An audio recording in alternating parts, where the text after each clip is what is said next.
Hello. Hi. Hello. Hello. Hello. Bonjour. Bonjour.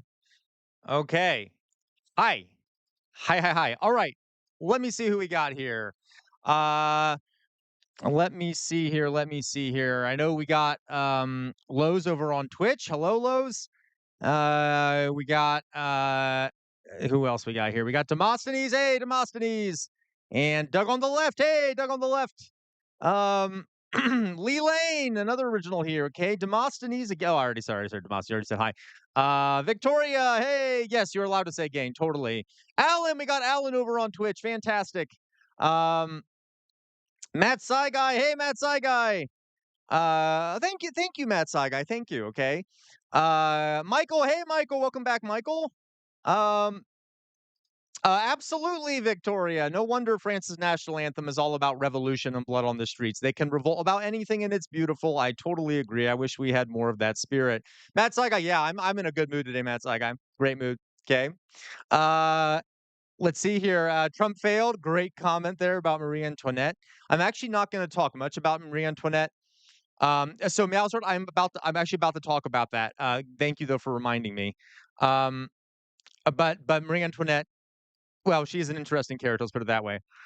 Macon, hey Macon. Uh, all right, who else did we got here? Who else do we have here? Big Braden, hey Big Braden. Yes, you're right, Big Braden. I know I'm oversimplifying by saying the French Revolution when there were multiple. But yes, okay. Uh, Louise, hello Louise. Welcome back, Louise. Vexed, hey Vexed. Meowzord, hey, we got everyone here. David, The Rose of Versailles, good anime movie. I haven't seen that one, David. I need to take a look in that. Oh, hello, David, by the way. Okay. Uh, okay. I did hear about Jimmy Kimmel, Big Braden. Um, the authoritarianism never stops. Seeing corporations engage in it by obeying in advance because of pressure from the FEC. Okay.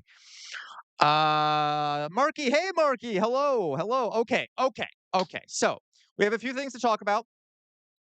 Firstly, okay. Uh, I got some really good advice yesterday about trying to get more people onto Twitch. Um, so if anyone doesn't mind, again, stay in YouTube if you want to, but I did post at the top of the page a pin chat, and in that pin chat is a link to my Twitch page.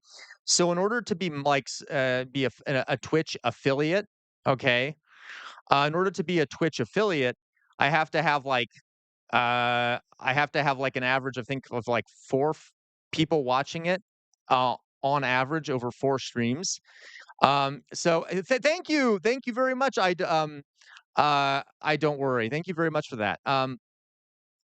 So if you guys don't mind, if some people don't mind, no, Marky, it doesn't. I don't think it has any ads right now. Thank you, Laws. Okay, I don't think it has any ads right now because I'm not ad monetized yet.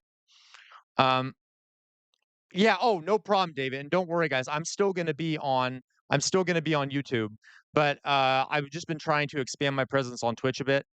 Um, yeah, that's fair, Marky, that's fair. Uh, so, okay. So if you some of you don't mind, you don't I don't need everyone to go over there, but I need at least 4 people to go over there just for the sake of me trying to get, to affiliate status, but I know I'm okay. Alright, and I can see everyone. I see Matt Saigas over there. Thank you, guys. Alright, so, there's that. Also, Meowswords on Twitch. Fantastic. Thank you guys so much for the help.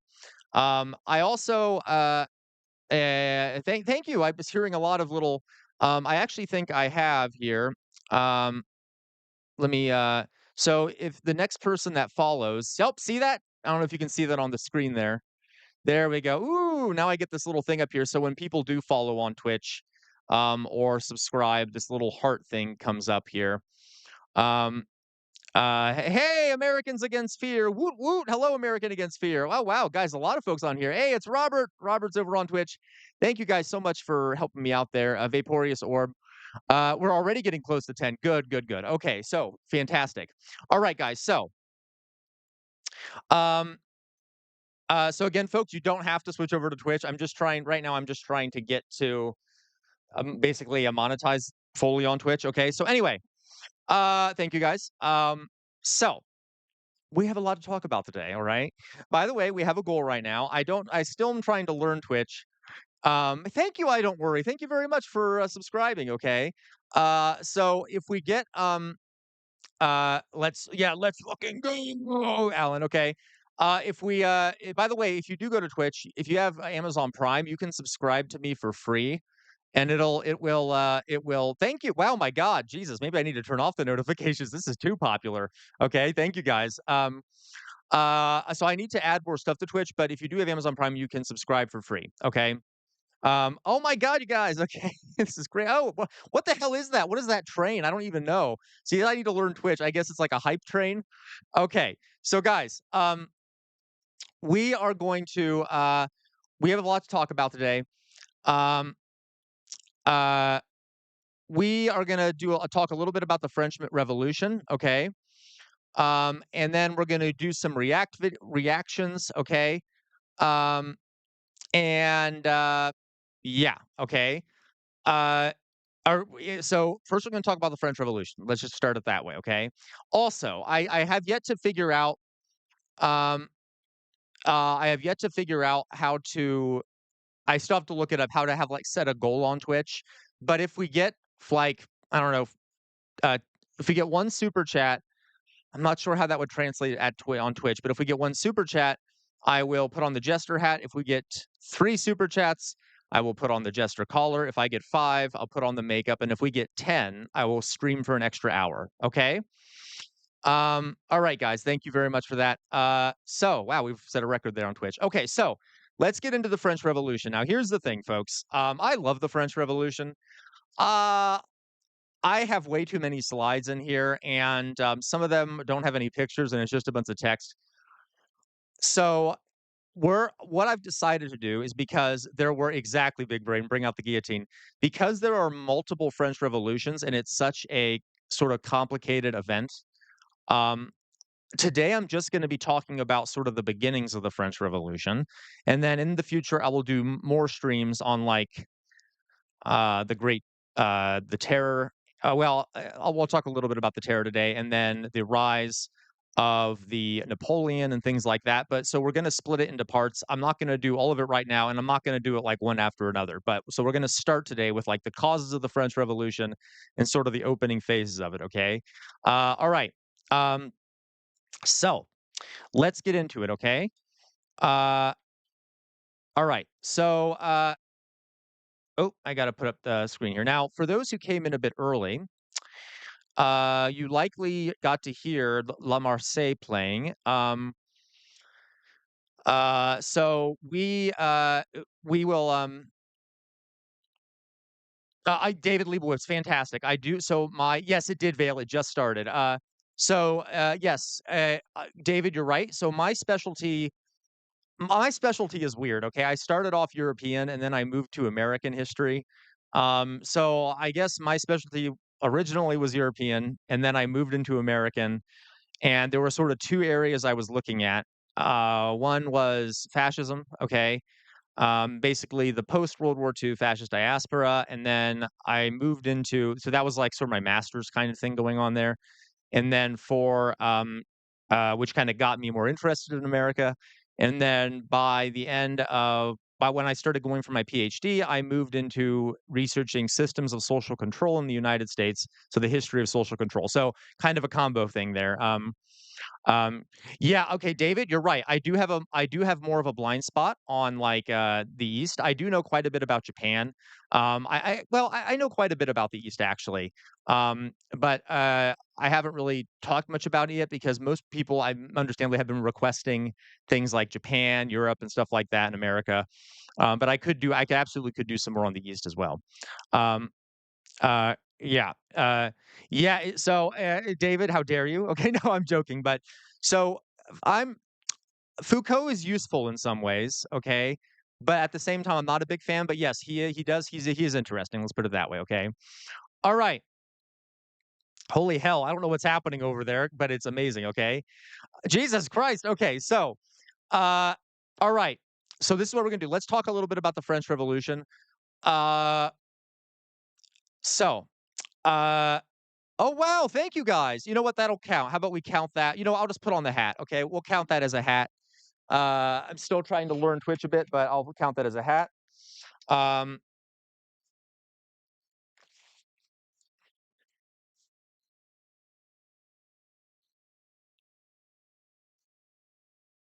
there we go. All right. Okay. So now I'll get into the French Revolution.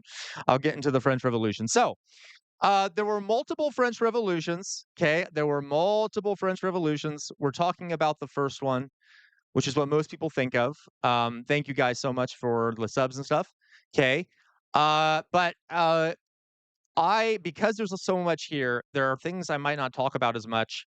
I'm not going to talk much about Marie Antoinette. Unfortunately, she gets a pretty bad rap in history, partially because she was a woman, partially because of propaganda at the time, and partially because of French memory of the event. So I'm not going to talk too much about Marie Antoinette because I feel like she's overemphasized because she was kind of an innocent victim in all this. It kind of, not fully, but I will mention her briefly, okay? But all right, so let's get into the French Revolution.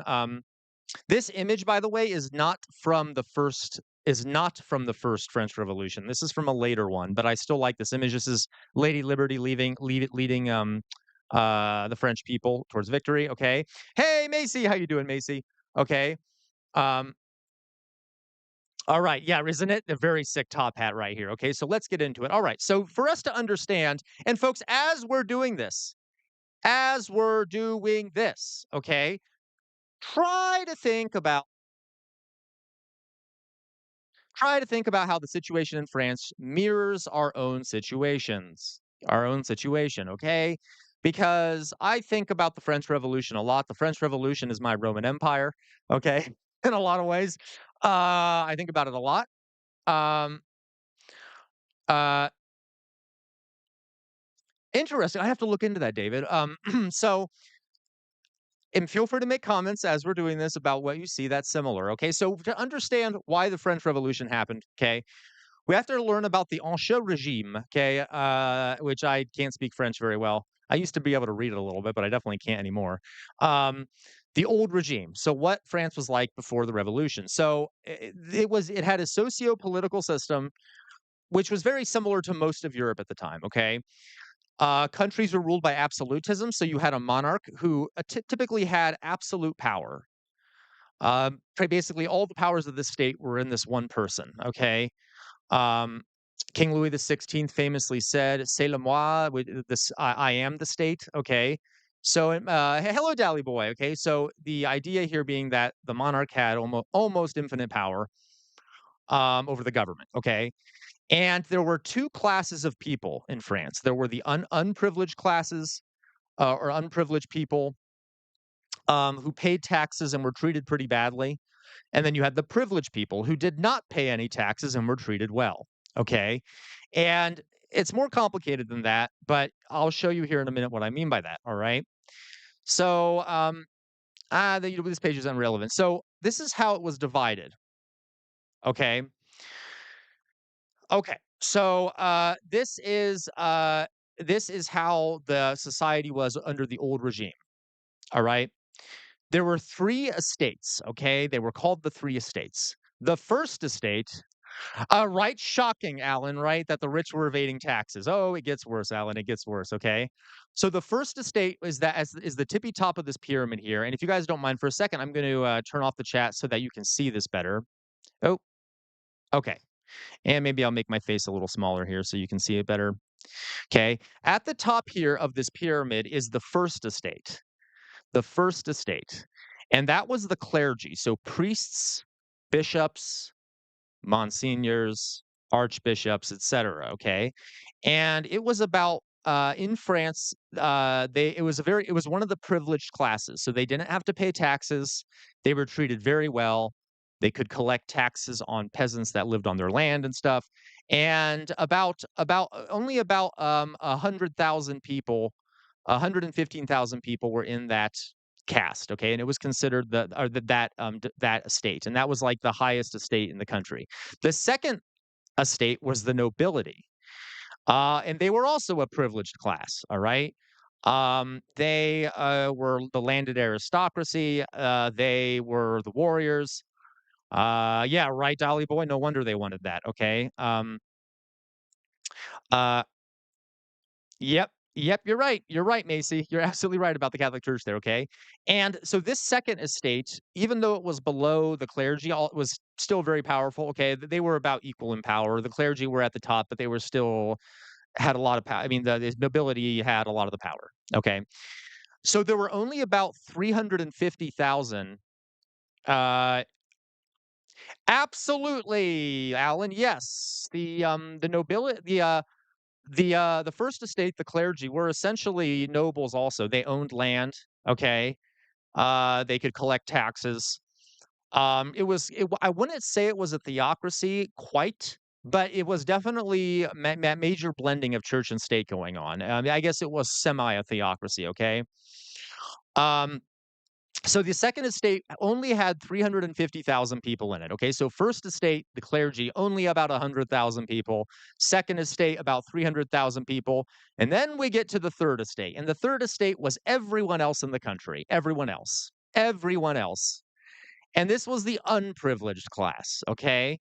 So this was like peasants, even like wealthy merchants were in this caste. So anyone from peasants to wealthy merchants were in the third estate, and they were unprivileged. They had to pay all the taxes, okay? They didn't have any privileges. Um, and the number of people in that estate was 24,500,000. Yes, David, I do know of the Feast of Fools. Love the Feast of Fools. It's such a cool thing. So the third estate had 24,500,000 people in it compared to the other two, which combined was about 500,000. Okay. So again, vast majority of the country in that third estate. Okay. So now we know it was divided into these three estates. The top two were privileged. The bottom one, where mostly everyone was not privileged and had to pay all the taxes. Okay. So just to show you here, this chart just kind of highlights some of the things. So like the first estates or the clergy paid no taxes to the government, and they were not subject to government law. They were only subject to church law. Then the second estate paid no taxes. Okay, and then the last estate was paid all the taxes. Okay, and some other things here. That first estate David, I will do it sometime, okay? The first estate here collected tithes, so they collected money from the poor for the church. They were allowed to censor the press if it was viewed as being heretical. They controlled education. They kept records of like births and things like that. And the first estate, the clergy owned about 20% of all the land in France. The second estate, the nobility, collected taxes from the poor also, and they monopolized all the military and state appointments, and they also own 20% of all the land. Okay. So, all right. You see where this is going. All right. So let's go on.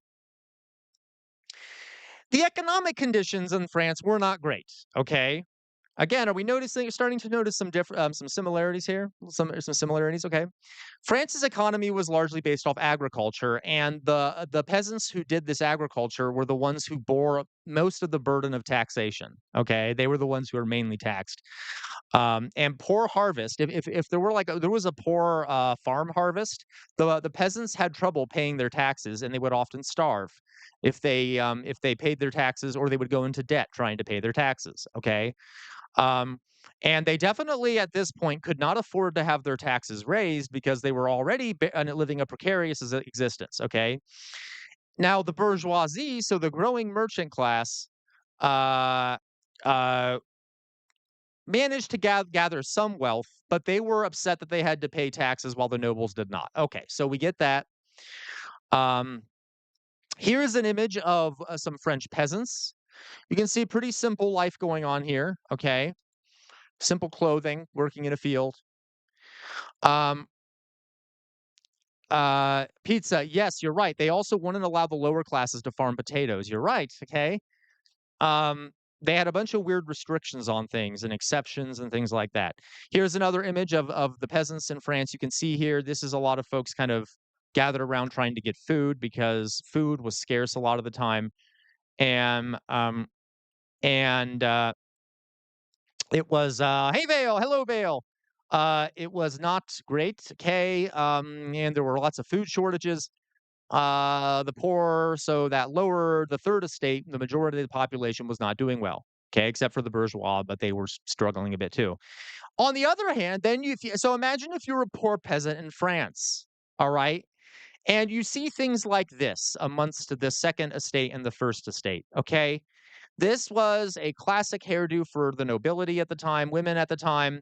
No, no, I'm watching Twitch. I don't. I'm watching Twitch chat. What do you mean? Did I miss some people's Twitch chats? I see that you're there, London. Um, yeah, I see everything in Twitch chat. I'm not sure what you mean. You go, oh, I'm sorry, London. Hello, London. Hi, my apologies, London. I didn't see you there. Okay. All right.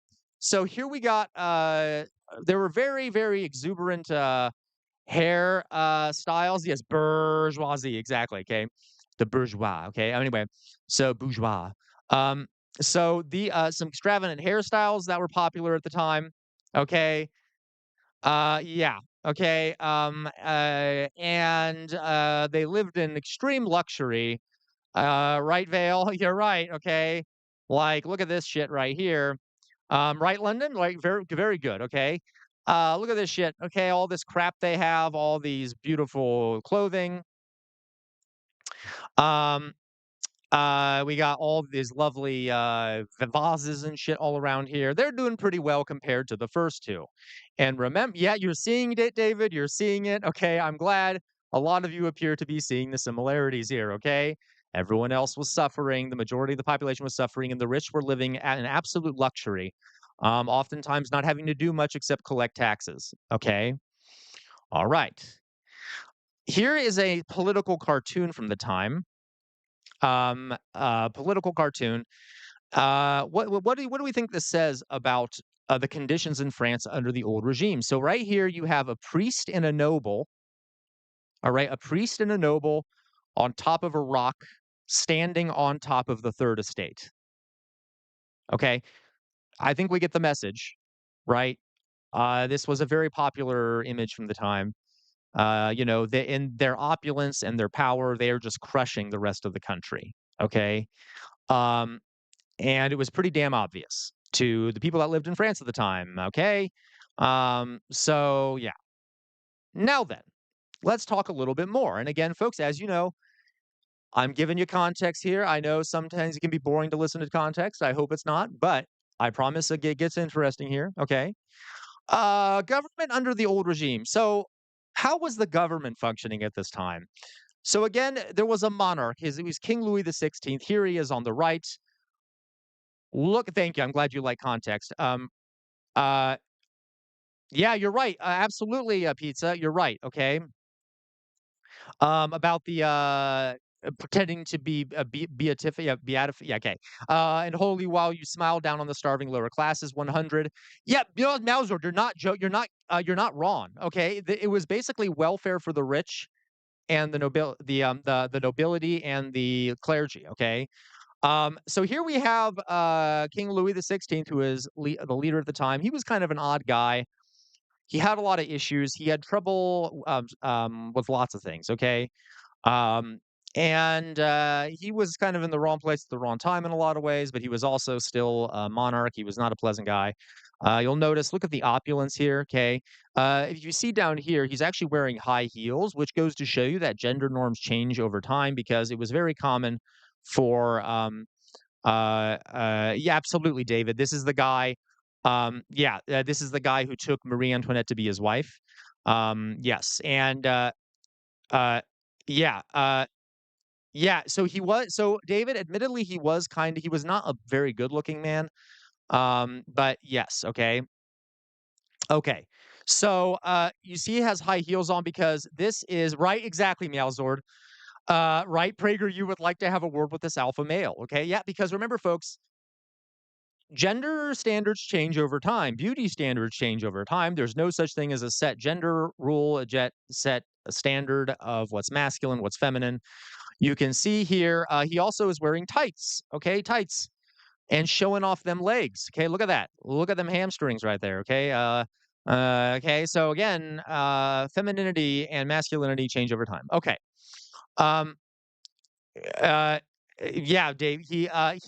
She did. She may have done that, David. We're not sure, but he wasn't that bad. She wasn't that bad. Well, I'll talk about it a bit. Um, is Elon Musk a failed chief like Hitler a failed painter? Yeah, definitely, definitely. Okay. So the idea here at the time, folks, was that the king ruled by something called the divine right. Yeah, you're right. Victoria makeup.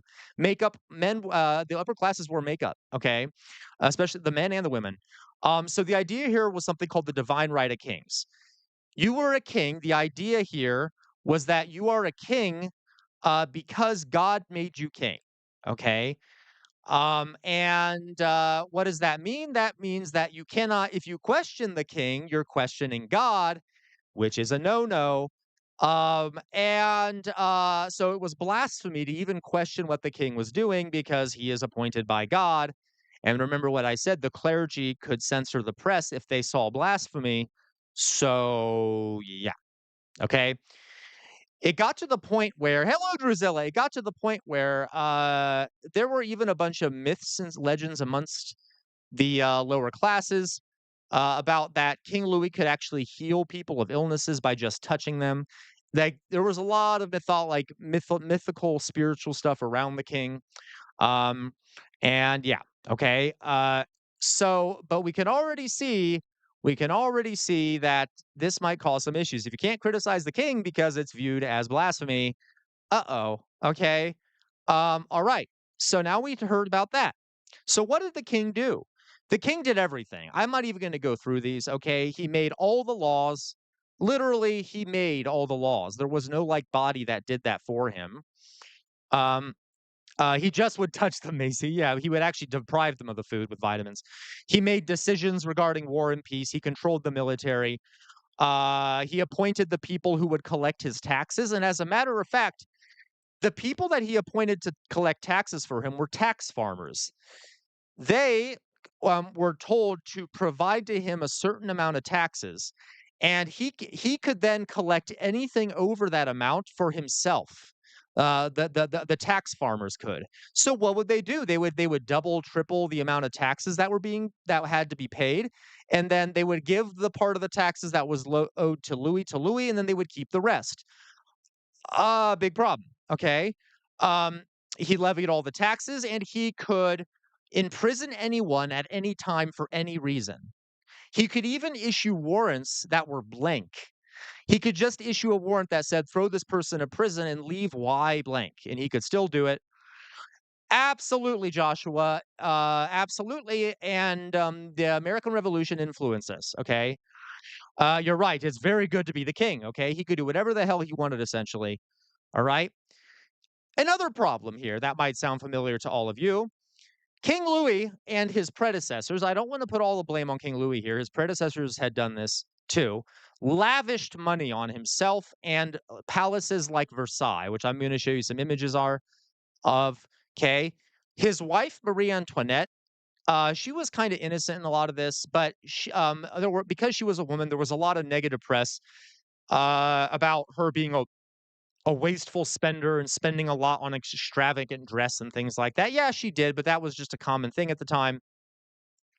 And yeah, so there was a lot of rumors about Marie Antoinette overspending.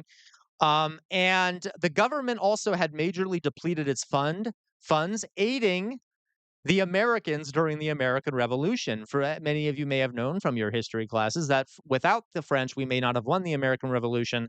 They spent a lot of money trying to defeat the English because they hated the English, and that partially was another reason why its funds were depleted. And they got to the point where they were deficit spending. Does that sound familiar? They were spending far more money than they could take in from taxes, and so they were having to take a ton of loans out to pay for everything. And Yeah, correct, pizza. Yeah, exactly, David. Exactly. Okay. Uh, yeah, you're right. Lozich, you're correct. Okay. Yeah, his brother also enjoyed dressing in women's clothing. Yeah, okay. And yeah, there's actually a line, Meowser points it out that everyone's probably heard before, that when Marie Antoinette found out that the people were revolting, she said, "Oh, well, let them eat cake." That actually never happened. That is a myth. There's zero evidence that that actually happened. That was later sort of invented about her. So when you hear people saying, Marie Antoinette said, "Let them eat cake," it is not true. She never said that. It's just a little side note there. It's kind of interesting. Um, yeah, thank you, Vale. Yes, okay. Yes, it's basically she was kind of being a shitty noble, but everyone was a shitty noble. Correct. She wasn't much worse than anyone else, but because she was a woman and because she was Austrian and the French had issues with Austrian, she was particularly despised. Also, she had trouble giving birth to a child because Louis himself was impotent in some ways. He would be in excruciating pain whenever he engaged in sexual activity. There's a condition, I can't remember what it's called, but anyway, there's a lot of reasons why they didn't like her. Um, right, Drusilla, right? Okay. So again, the government started deficit spending, and the privileged classes. Remember who's not paying taxes here? The privileged classes, the clergy and the nobles were not paying taxes at all. You're right, David. Yeah, he was all. You're right. Fair point. Louis the 16th was not paying any taxes. I'm sorry, was not attractive, which was hard for her. Okay. All right. Yeah, Long Beach Dragon. That. Thank you. Welcome, Long Beach Dragon. Yes, Peyronie's disease. I believe that's it. Yeah. Okay. So, all right. Let me show you what these things looked like. So here's the Palace of Versailles that the government had so lavishly spent on. As a matter of fact, it is impossible to find a picture of it that gets the whole thing in the frame unless you take it from above, from like a plane, and even then, it's still too big. It is so big it is so big here, you can see that, like, you still can't even capture the whole thing from above. Here is the opening gate with gold leaf. Um, yep, 7 years before consummation. And by the way, well, maybe I'll tell you about that guy sometime. So, okay, I'll just tell you now. So oftentimes, the first night of a marriage between a king and his bride, they would actually, be bedded publicly. So they would have all, like, the nobles and stuff and all the advisors of court stand in the bedroom with them as they, consummated the marriage, and oftentimes, the people would be cheering and clapping for them. "Oh, oh, jolly ho, good job." Okay, to prove that it had happened because it was largely a they did, David, yes, because didn't get along. But yeah, okay, because it was a political act. Procreation for the kings and queens was a political act, and it had to be verified that they were at least trying to get pregnant, okay? Because otherwise, there would be no heir, which would be disastrous. So, anyway, it's just an interesting side note there. If anyone wants to watch a really good series, you should watch Versailles. It is a series on I don't know what it's on, but it's really good. It's about not this Louis, but a different one. Okay. All right. Oh, no problem, Noah. No problem, Noah. Welcome, Noah. Okay. All right. So here's the front of Versailles, gold plating everywhere. And remember, folks, I just want to remind you what the peasants are going through as these things are existing. Okay. Tubi, thank you. Can we see here why people might have started to be a bit frustrated? Okay. All right. Here's another image. Here's some of the gardens of Versailles, which are absolutely beautiful. Nope. Guys, I can see Twitch. I can see it perfectly fine, but I'm getting a lot of chats, so I'm having to skip some. Okay. Yep, it's very gaudy, 100% Veil. Very gaudy. Okay. Um, and you can see here, I'm not no, London, no, I'm not that popular, trust me, I wish, but I'm not that popular, but thank you, okay? So, very gaudy. Here is who was it that said that they saw the Palace of Mirrors or saw the Hall of Mirrors? This is a very famous room in Versailles. It is a hall full of mirrors, and maybe not enough mirrors, but glass, was very expensive at the time. Yeah, absolutely. Yeah, thank you, Louis the 14th, not this Louis. Um, uh, okay. So, Hello, Robert. I love okay. Uh, you can see here very, very um, uh, Jason Jones. Welcome to chat, Jason Jones. Yep, absolutely, Jason Jones. Right? Huh. We are slaves for the upper class. Okay. All right. So I mean, pretty gaudy. All right. And here we have another one. Here we have this. Oh, you know what? Oops, my mistake. This is actually in England, and this is one of the palaces of the Windsors. Oh, I wonder. I wonder why I accidentally did that. Was it to show some of the similarities of what the current nobility in the UK are doing for the people in the UK in chat? Okay, as people in the UK can't afford their housing costs and things like that. Um, Anyway, oops, didn't mean to include that.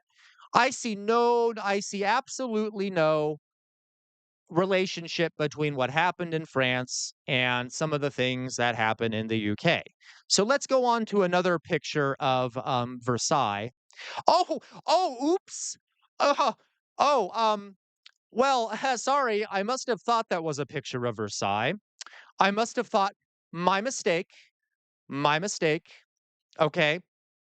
Um, Again, I'm not trying to compare. I'm not trying to compare anything in regards to modern day times. That was just a mistake on my part, right? Oopsie daisy. Okay. Um all right. So anyway, there's another picture of Versailles for you. You get the point here. Okay. All right. So another thing that was sort of impacting people. All right. Another thing that was kind of impacting people here was the enlightenment had happened. Okay. Oopsie daisy. Okay. uh yeah, honest mistake, Drusilla. Honest mistake. My mistake, folks. My mistake. Um so there's something else was happening in France at the time called the Enlightenment. There were a bunch of new scientific discoveries, and there were a group of thinkers called the philosophes who began to ask if natural laws might also apply to human beings. They started rejecting religious thought and started focusing more on secular thought. They started focusing on using reason and logic to determine how a government should be. All right. And they started questioning the divine right of kings. Okay. So all these things combined, okay, were leading towards an explosion. So again, I'm just as a little review here because I covered a lot, okay? Because I covered a lot. The balls that will be thrown around here, think about it, right? Okay. What else I got here? No one has even used the word ballroom until I started using it. They said ball and room, but I said, "Wow, this is like a ballroom." Okay. That's fair. I see, make sure right, Longby, that's funny. We have the biggest Alan, I think you know I'm gonna try and mimic this. We have the biggest ballroom, some say the best. Nobody has ever seen a ballroom like this. Yeah, absolutely. Okay. All right. Okay. So right here, so what have we just talked about? The long-term causes of the French Revolution. Absolutism, the fact that the king had almost infinite power, okay? An unjust socio-political system, the estates, okay? The poor harvests, which left peasant farmers with little money to pay taxes, and the influence of Enlightenment philosophers. Okay, we can see all these things are kind of coming to a head. There were a few other things. I'm not going to talk about these as much. There was trade was restricted. There was also the influence of the American Revolution, which inspired some people in France, and England's Glorious Revolution that also inspired some people in France. But these ones on the left are more important. Okay, all right. Do we hear the people sing, singing the song of angry men? It is the music of a people who will not be slaves again. Thank you very much, David. Yes, Rousseau, David. Okay. All right. So now we get into the short-term causes. Okay. Uh, all right. So here we go. Because of the deficit spending that the government was doing, France went bankrupt. They defaulted on all the loans they had been given. They went bankrupt a few times.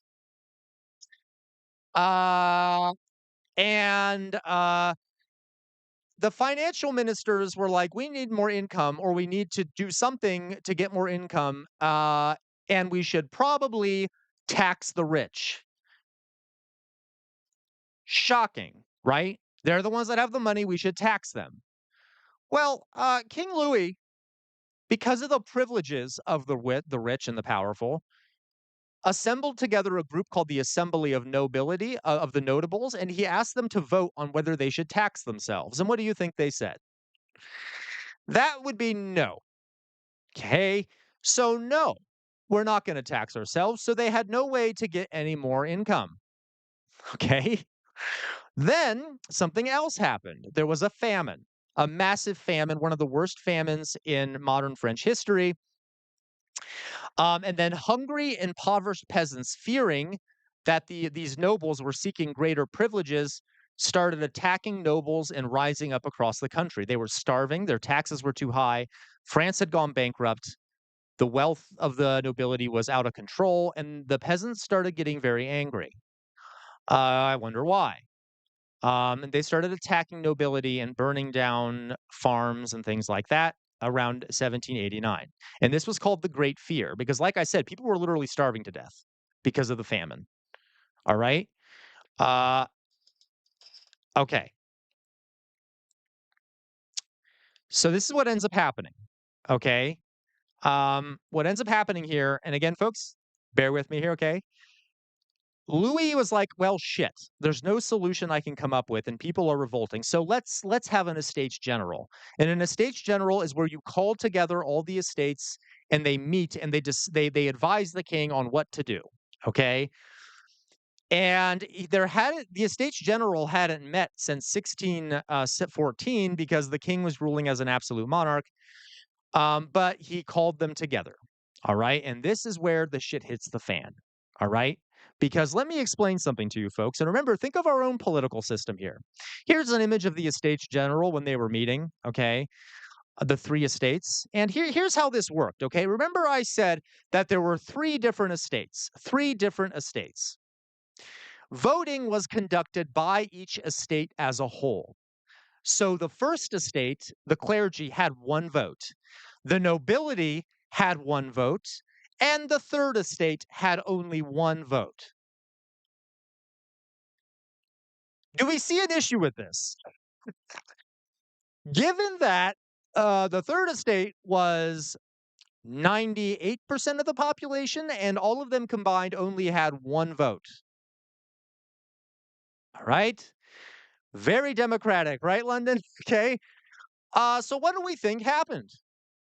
The the third estate demanded that voting be done by population instead of by estate, and they voted on it, and what do you think happened? Well, the first two estates voted no, and the third estate voted yes.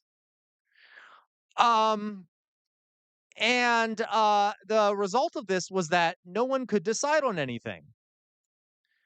And except they did decide to raise taxes on the poor because the first two estates had two votes and the last one didn't, which was not a good idea during a famine. Okay. Yep, Vaporeus 100%, two wolves and a lamb voting on who's for dinner. Okay. And the third estate lost their shit. Okay. They were not happy. Okay. With remember, people starving in the streets and rebellion already breaking out. Okay. Um, so what ends up happening here, folks, is that the third estate is like, fuck it. Okay. If they're not going to listen to us in the Estates General, we're going to form our own legislative body. All right. So they left the legislative body, the third estate by itself, and they, upon trying to go back into the legislative body, the door had been locked, and they thought that Louis had locked them out so that the two other estates could do things without them.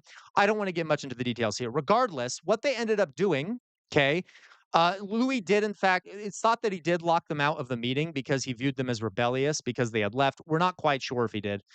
So what the third estate did instead is that they went to a tennis court and they took an oath that they vowed to stay together and form a new constitution for France, and they would not disband until they had formed that new constitution.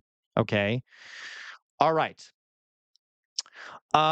And here's an image of the tennis court oath where all the members of the third estate are meeting together and taking an oath to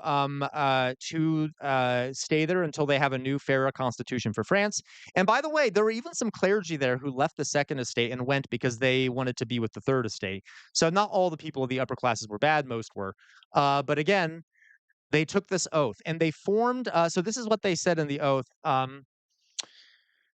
The decrees that all members of this assembly shall immediately take a solemn oath not to separate and to reassemble wherever circumstances require until the constitution of the kingdom is established and consolidated upon firm foundations.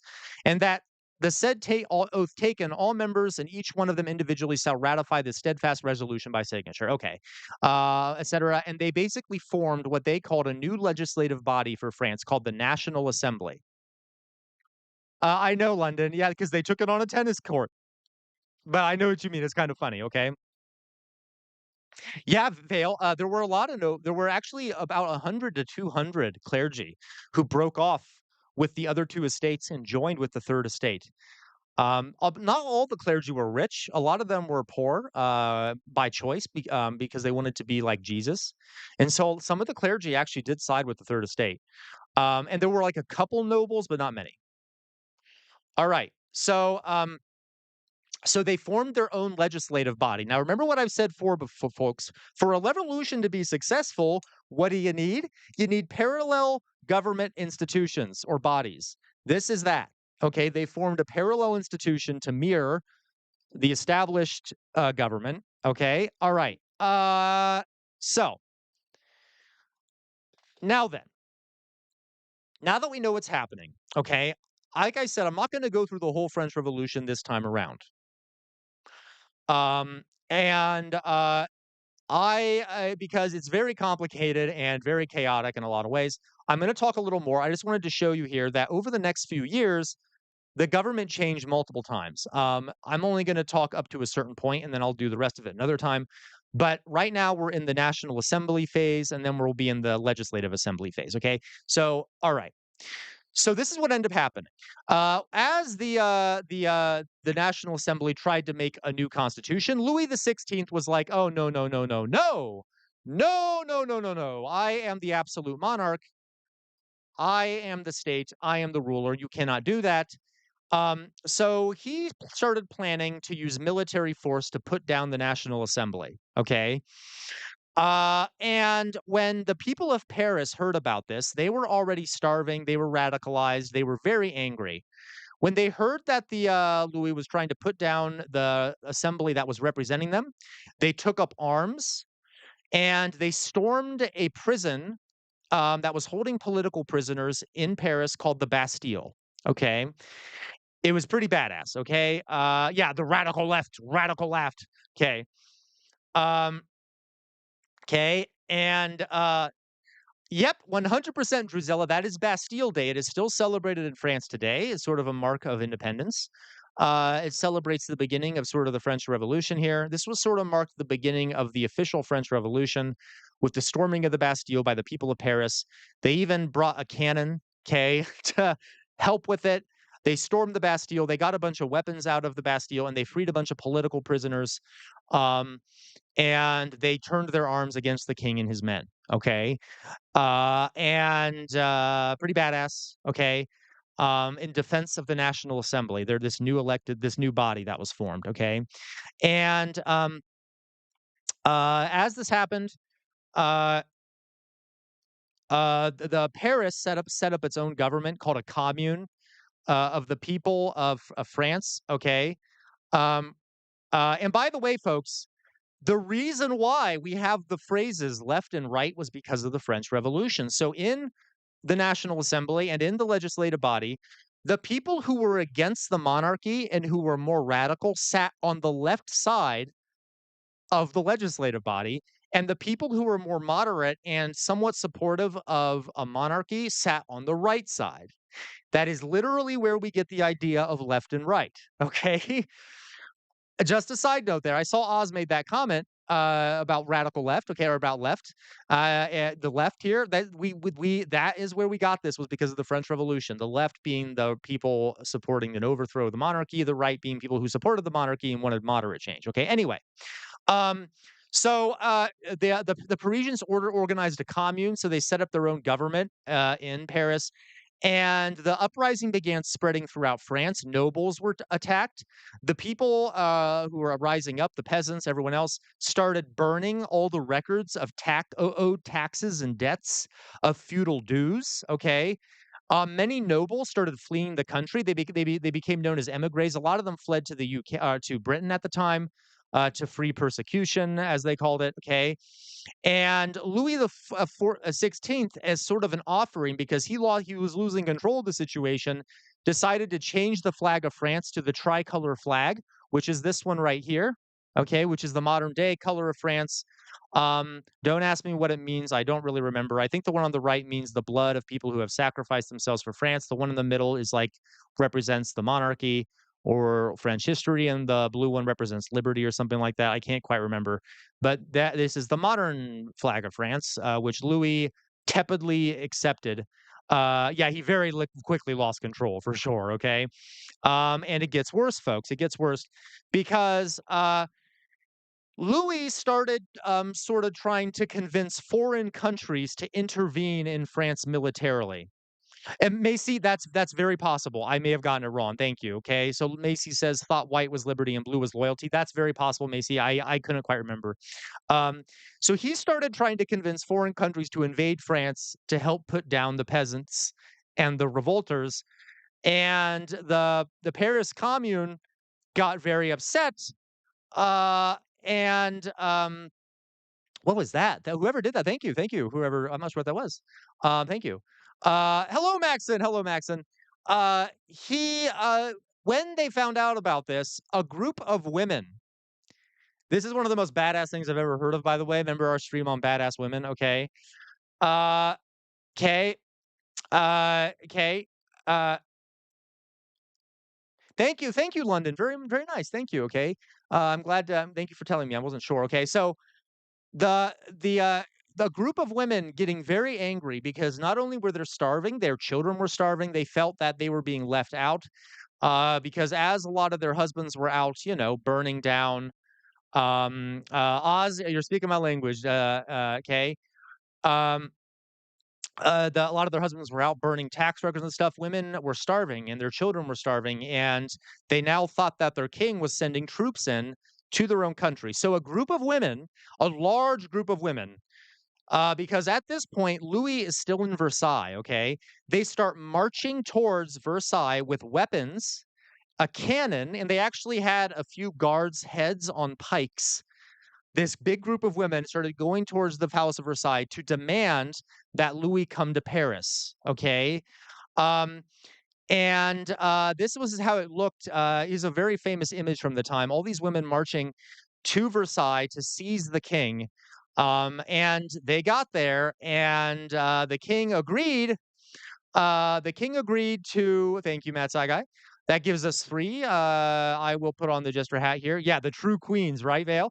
They brought a cannon, and Louis pretty quickly said, "Okay, okay, okay, I'm sorry," and he surrendered to them. And they brought him to a different palace called Tuileries Palace, and they held him there in prison. Okay, and he was now a prisoner of the revolution. All right, because of these brave women who went and did this, and who also, by the way, slaughtered a lot of guards, because they didn't give a shit. They needed their children to eat. They needed to eat. Okay, and they seized him. And okay, and he was kept in this palace right here, Tuileries Palace, in Paris. Okay, and he. By the way, there are records that show he was complaining. He's like, it's too small, it's too cramped in here. Yeah, because he was used to Versailles. But anyway, okay. Uh, the National Assembly now that the king was captured, they basically forced him to agree to their demands, and this is what they did. They abolished all the special privileges of the wealthy and powerful. None of that. You got to pay taxes too. They made a new constitution for France, They declared they I'm going to talk about these on the next slide, but they declared something called the Declaration of Rights and Man and the Citizen. Okay. They demanded equality before the law for men, not for women. You're going to see that women push back on this, but again, just like in the American Revolution, women weren't considered as much. Yeah, Meowsword, okay, and women really push back on this, and we're going to talk about the Declaration of Rights for Women which is on the next page here, okay, but many nobles at this point were fleeing France still. They reformed local governments and they levied taxes on the ability to pay. So they did higher taxes on the wealthy. They did not try to get rid of the king. They were willing to compromise. They basically turned it into what kind of England has. They wanted it to be a constitutional monarchy where the king was still there, but kind of was more of a figurehead. So they weren't going crazy. They weren't like asking for the moon. Okay. But alas, one can't have nice things. Okay. Thank you very much, Matt Saigo. Okay. I'll put on the collar since we did get so many of those.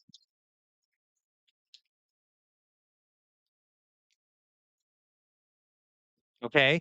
So the Declaration of the Rights of Man included the following things, and you tell me if this sounds familiar. It declared freedom of religion, freedom of speech, freedom of the press, guaranteed property rights.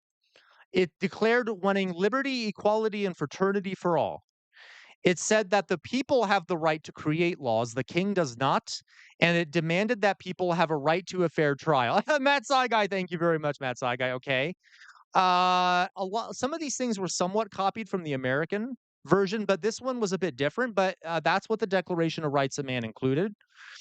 And then this happened. Okay, there was a woman, a journalist. Her name was Olympe de Gaulle. I can't speak French. I apologize. Okay, and she got very angry that women weren't included. And we by the way, we didn't see anything equivalent to this in America. All right, she wrote a Declaration of the Rights of Women that declared that women are uh, um, are equal citizens and should benefit from government reforms just as men did.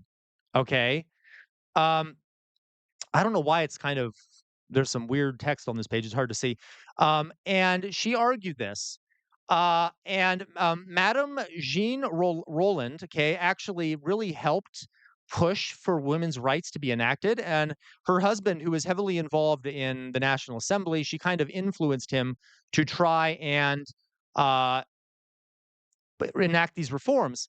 And the women did get some reforms, but all they really got was that women could inherit property. Okay, they could inherit property, and divorce became easier. They didn't get any of the other things they wanted.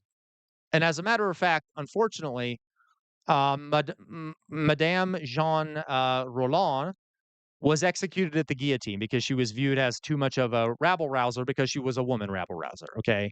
Anyway, we'll talk about that in a bit. Okay, so we're almost done here.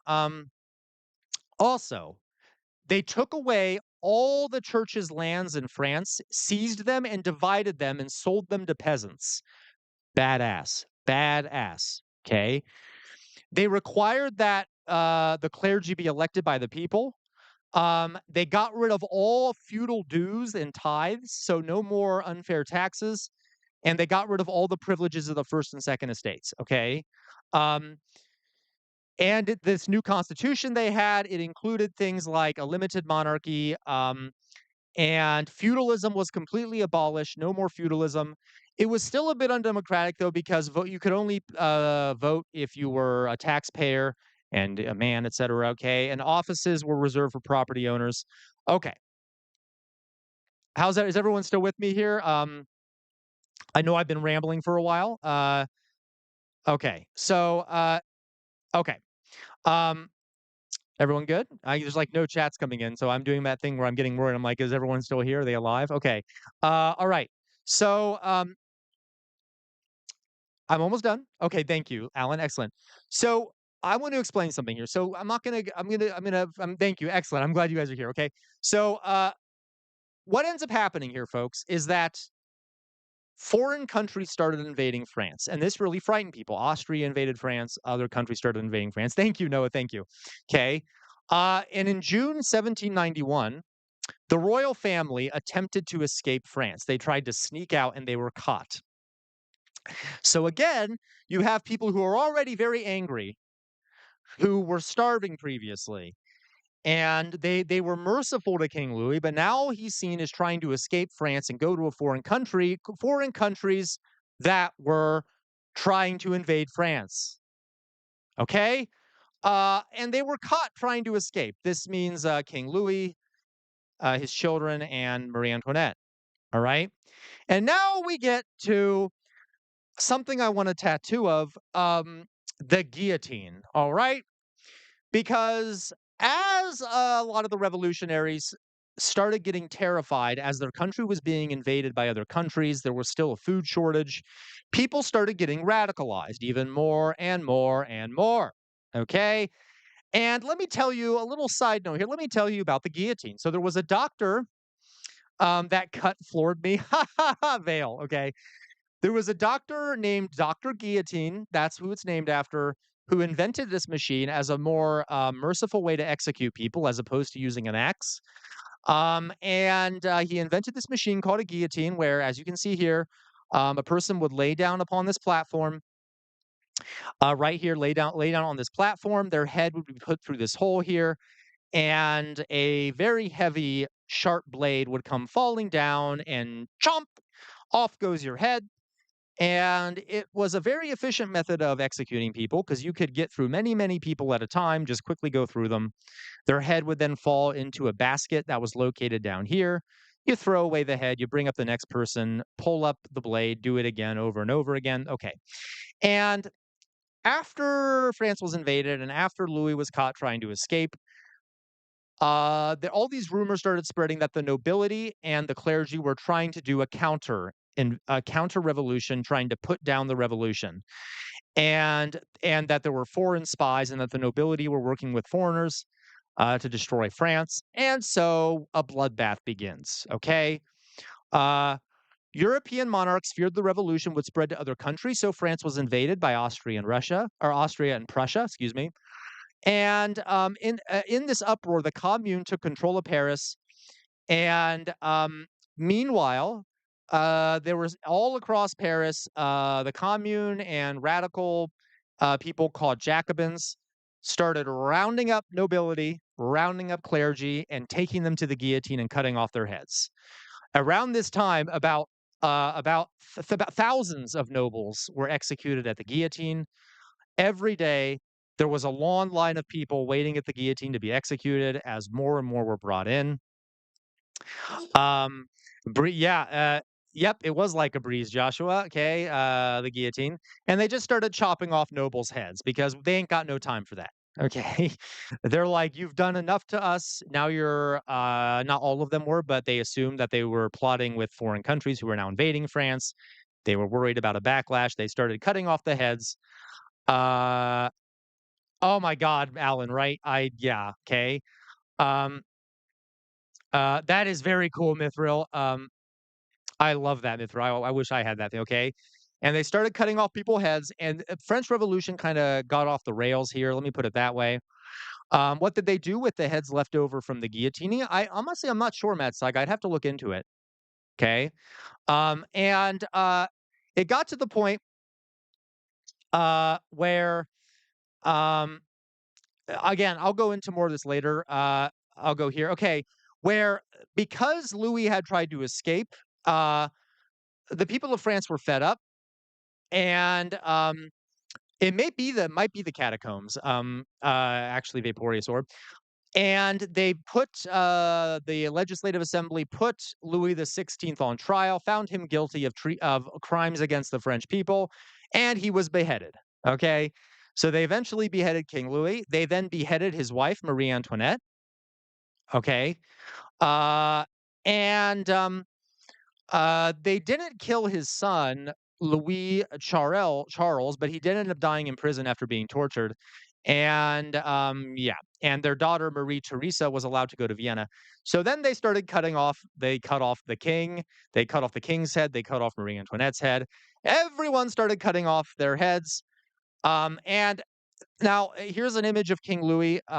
he stood proudly before he got executed, trying to show no, like he didn't, trying to show that he had no fear or anything while people were booing him and stuff.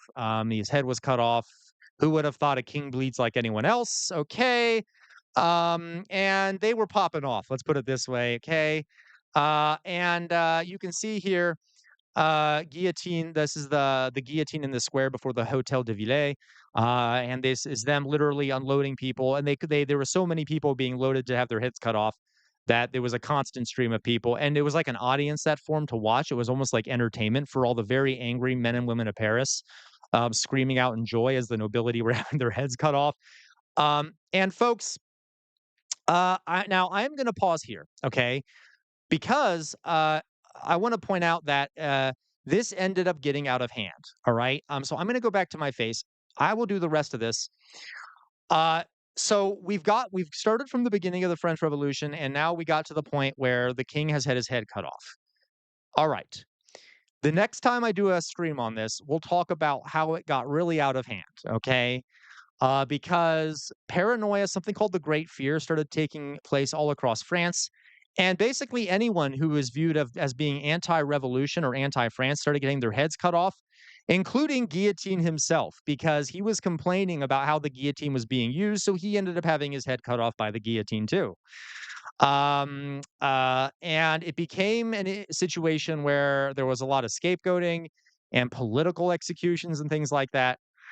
Uh, Yeah, okay, and it got out of hand, it got a little out of hand, people got a little too excited with the blade, um, alright, but we will talk about that next time. I'll leave you in the lurch till the next time, okay? So that is the French Revolution up to the beheading of King Louis the 16th, alright? And as I've said before, folks, Meowsword, real missed opportunity not putting a plinko gambling element for the heads. Yeah, okay, so I'll leave it at that cliffhanger because, folks, we're gonna see what ends up happening here. Remember what I've said before on stream, when a country has a lot of chaos going on, what typically ends up happening in the government? Would someone tell me what I've said before? If you have a lot of unrestrained chaos, um, yes, Matt Saigai, they were rare, but they did happen occasionally where there'd be more than need to be more than one chop. So what ends up happening if you have a chaotic government and there's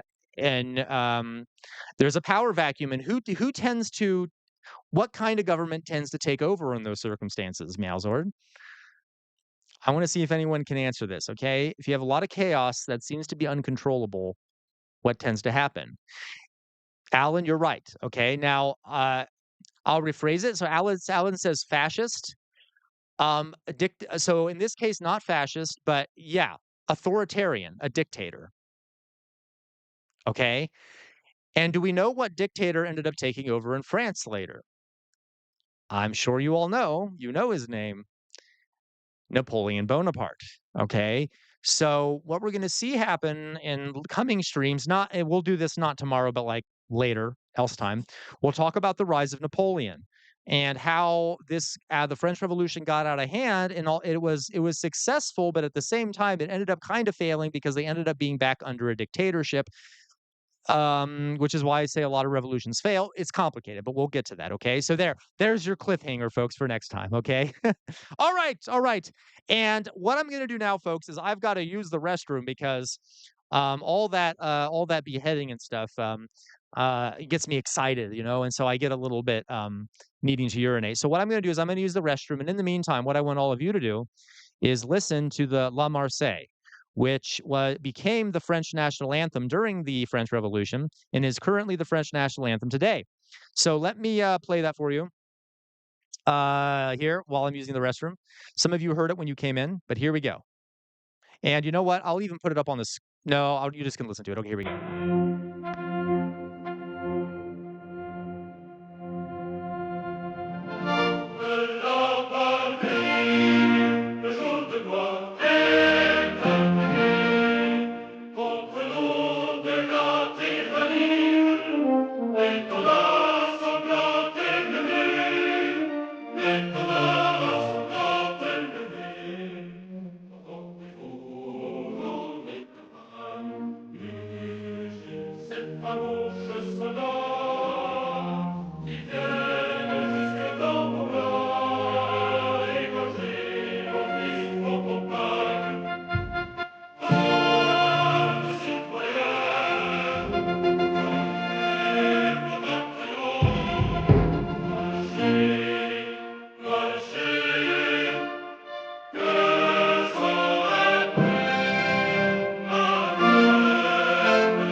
By the way, look at the lyrics to this song, folks.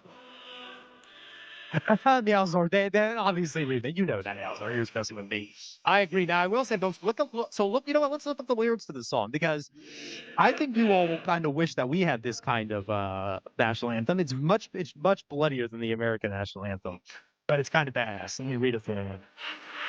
Let me show you that. Mansion. One, watch out, you might get guillotined.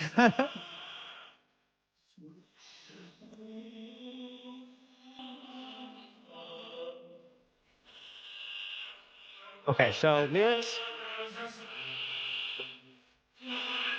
Almost.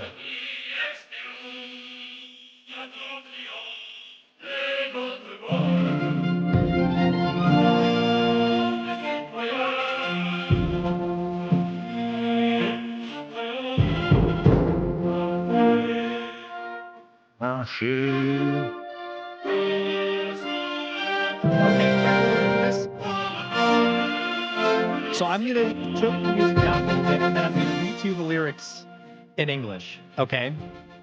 Can you all hear me well enough? No, I'm going to turn it down a bit more.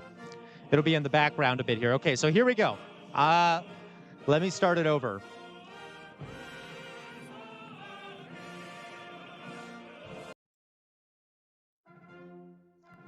Okay, here we go. Arise, children of the fatherland. The day of glory has arrived. Against us of tyranny, the blood-stained standard is raised. Do you hear in the country he sighed? Those bloodthirsty soldiers of Blair, they're coming right into your arms to tear the throats of your sons, your children, your wives. To arms, citizens! Form up your battalions. Let's march, let's march. Let blood impure water our fields. What? Okay, to arms, citizens. Form up your battalions. Let's march, let's march. Let impure blood water our fields. What do they want? This horde of slaves, of traitors, of conjured kings, for whom these ignoble chains, these long prepared irons, Frenchmen, for us, what outrage, what outburst it must arouse. It's us they dare to conspire against, to return to the old slavery.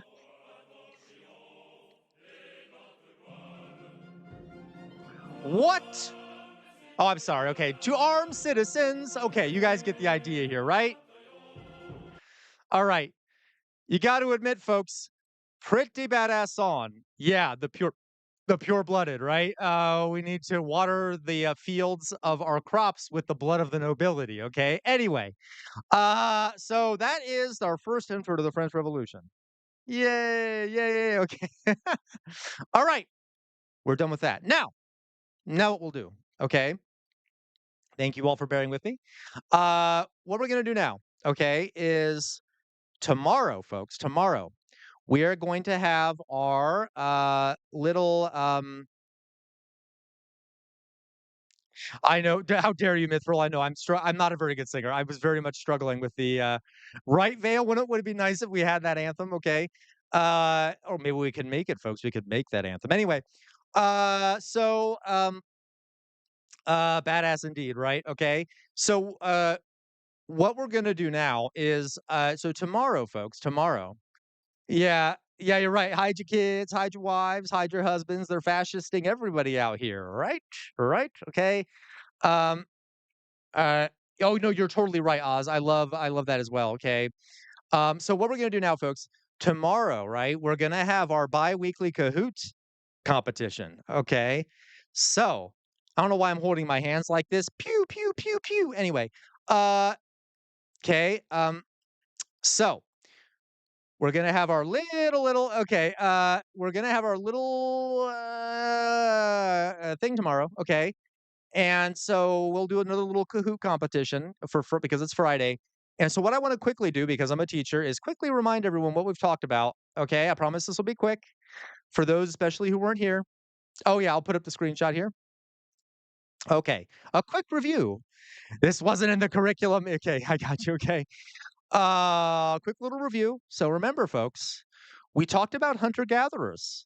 We talked about you'll have to kind of know, or at least there may be questions about the traits of hunter gatherers. Magic numbers, like the numbers that kind of show you when groups of people are going to not thank you for the subscription there, Vaporeous Orb. And about some of the traits of civilization.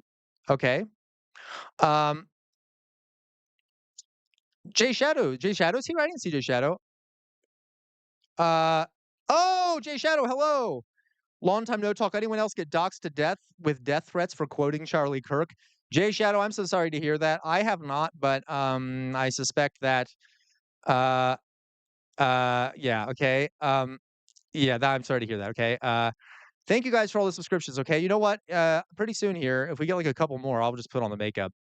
Um, I love Billy Bragg, Mithril, his version of the internationality, excuse me, yeah. Um, I love it, okay? Okay. So hunter-gatherers, traits of hunter-gatherers, magic numbers, and civilization, okay? We also talked about the dancing plague. The dancing plague, where did it happen? Thank you, Toya Toya Toya, okay. Um, uh, we talked about where did it happen? What were some of the explanations for the dancing plague, and what are some of the problems with interpreting history? Okay. We also talked a little bit about the French and Indian War. We talked about Pickawillany. Okay, the empires that were involved in this, Braddock's defeat, the proclamation of 1763, and how did it lead to the American Revolution? We talked about infrapolitics, which was James C. Scott, the anthropologist. We talked about public versus hidden transcripts, dominators versus the oppressed, and everyday means of resistance. Okay, okay, one at a time now. Everyone name one. People put in chats. What were some of the means of resistance that Scott talked about? I'll wait. Don't worry. Just list. I just want to see a few of them. People just list. If you do list one, just list one, so that other people can also list. What were some of the weight means of resistance? Um. Oh, that's okay. I don't worry. Don't worry. Okay. Yeah. Don't worry. I guess you're not going to worry. Anyone remember? That's okay, folks. Pilfering. Thank you, Dally Boy. Pilfering. Let's get two more. What else? Anyone else remember the other ones? Pilfering was one of them. Walkouts, yes. Or I should say evasion, but yes, okay. What else? One more. I'm doing my little teacher thing here, forgive me. Feigned ignorance, perfect. There's three. So just foot dragging, thank you, okay? So all right. So we talked about those. We also talked about yeah, feigned ignorance, excellent. We talked about great man theory. Remember that nonsense? Thomas Carlyle coming up with it. We talked about some great Vietnamese women, Boudica Zenobia, Rani of Jhansi, the gender political circle, and I included in here, folks, Victoria, Toya's critique of my Toya's critique of my presentation. Now, because it is a good critique. Remember, the stuff I showed in the presentation was largely, yeah, absolutely. I don't worry. I don't worry. Okay. Uh, Victoria's critique here was a very valid critique, and I might ask a question about it. Okay. Because I only included, there you go. I presented, probably maybe because I'm a man, a very masculine framed idea of heroic women. Okay. So just remember that. So Victoria's critique will also be a question. Okay. Um, all right. So, uh, lastly, and we won't do the French Revolution stuff on this one, but lastly, we talked about the birth of neo-Nazism and Francis Parker Yockey, Imperium, the Great Replacement theory, and how he influenced people. Okay, Miao Zordo, don't worry, there'll be some wild card questions. Don't you worry. Strategic. Okay, so there we go. That's our review. All right. And now we can do some reactions. Macy, yeah, strategic non-cooperation. That's also a one that could be mentioned here. Okay, so let me now pull up some of the things from Discord that I want to react to. Um, okay, so first, I got a PragerU video I wanted to react to. I'm probably not going to clip this and make it into a separate video. London, thank you for posting this in the reactions channel. This is a new PragerU video, okay? And I've only watched like a tiny bit at the beginning and I'm already annoyed. But so let's see it together. Uh it is called uh what is it called? What does it mean to be free? Okay. It's 5 minutes long. Sweet Jesus. Okay, we'll see how it goes. I suspect they have no idea what that phrase means. Exactly, Joshua. Propaganda you. So this will also let us talk a little bit about what freedom means, especially right after talking about the French Revolution. Okay. So let's watch this. Let's see how it goes. Let me make sure here I got everything ready. Everyone ready? Everyone good? Okay. By the way, folks, before I do this, um, I'm not sure when to do the makeup because I've gotten so much stuff on Twitch. Uh, okay, regardless, I'll maybe do the makeup after this video, okay? Also, please like the stream if you haven't already. Yeah, right, Alan. Freedom is only Alan, I suspect we might actually be seeing some of that in here. Freedom is only when straight white Christians have rights. Yeah. Okay. Okay. So, please like the stream if you haven't already, and let me do my little bit here, folks. If you like this content, you can become a member for as little as 99 cents a month. Click the join button beneath the YouTube video. If you're over on Twitch, you can follow me, or you can subscribe using a Amazon Prime subscription for free, or just subscribe regularly. I will be putting more emojis and stuff over on Twitch in time, and I'll be putting more emojis. Malzord made some really good ones that I'm probably going to upload. So there's that as well. You can also support me on Patreon if you'd prefer to do that. Um, oh my God, Sinele, I'm so sorry to hear that. Really. So Sinelli says, I study at PWI, which is also the center of Afrikaner nationalism and the birthplace. Oh my God. I've always said, Sinelli, that the one place where there might be worse racism than the United States is South Africa, because the Afrikaners and the white South African racists are horrific. Okay, is the birthplace of apartheid. Pray for me, y'all. Ever since Trump became president, the racism has been worse. I believe it. I believe it. We all have your back. All of us here definitely have. Um, uh, we definitely have your back over here, Sinelli. Okay, let's put it that way. Um, good luck to you, Sinelli. And please come back sometime and let us know how it's going. We're all very curious about how things are going in other places as well. We have a lot of folks here from all around the world. Okay. All right, guys. So let's watch this. Uh, let's watch this. Yeah. Uh, okay. So let's watch this. Let's see what they do. Um, What does it mean to be free? Here we go. When I pose this question, I'm going to start it over here. Okay. what does it mean to be free? When I pose this question to my students, here's the answer I typically get. Freedom means doing whatever you want.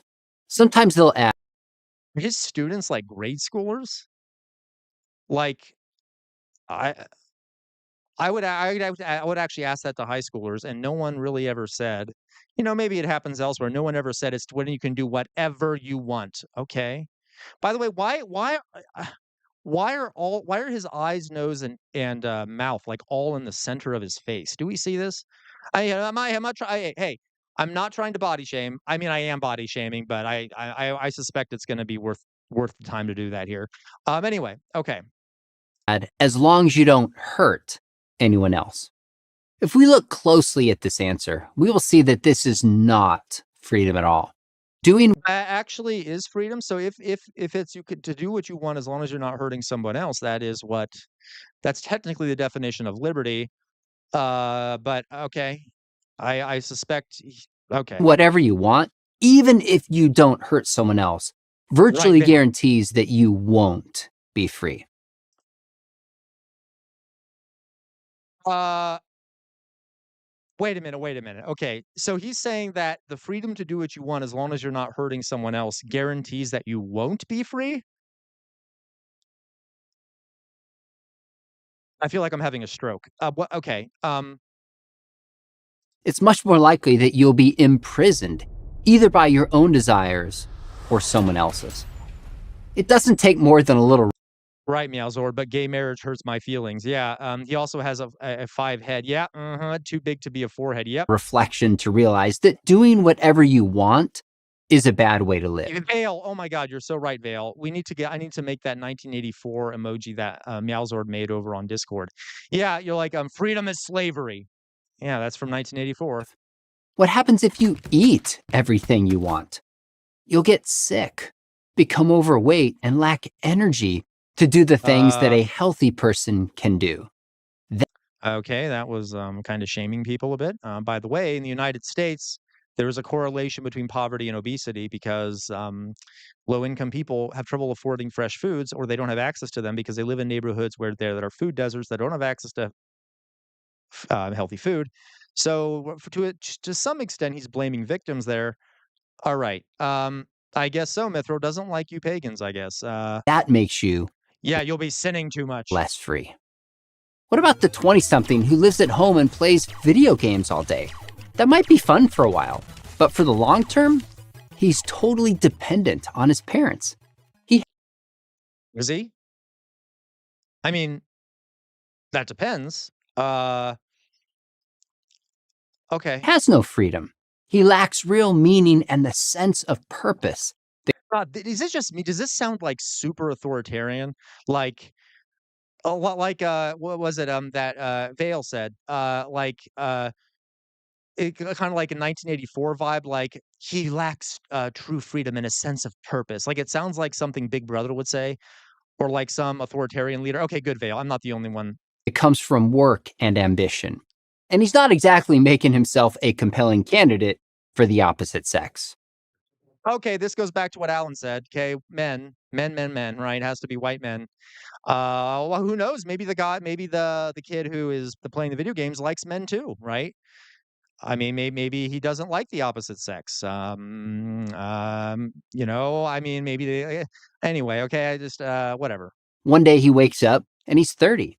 Yeah, maybe he worked a few jobs here and there, but there's no family, no career, no sacrifice for a greater purpose. Jesus Christ, I've this seen this sounds so scenario play fascist. out, and so have you. Yeah, Meowzor, you're so right. What was the term we used yesterday? Cultural yeah, infection, pathology. They're just judging these people hard. LOL. You not Ubermensch enough. Yeah, that's exactly what it sounds like. This is like absolutely Francis Parker Yaki's Imperium. Joshua, right? You notice how folks, thank you, Joshua. Joshua says family in this economy. No comment on all the economic factors going into people not being able to do maybe what they want to do, right? The fact that that kid was jumping from job to job, maybe that's because None of them pay enough. They're abusive. There aren't other jobs open to him, and we don't have a free college system, so maybe he couldn't afford college.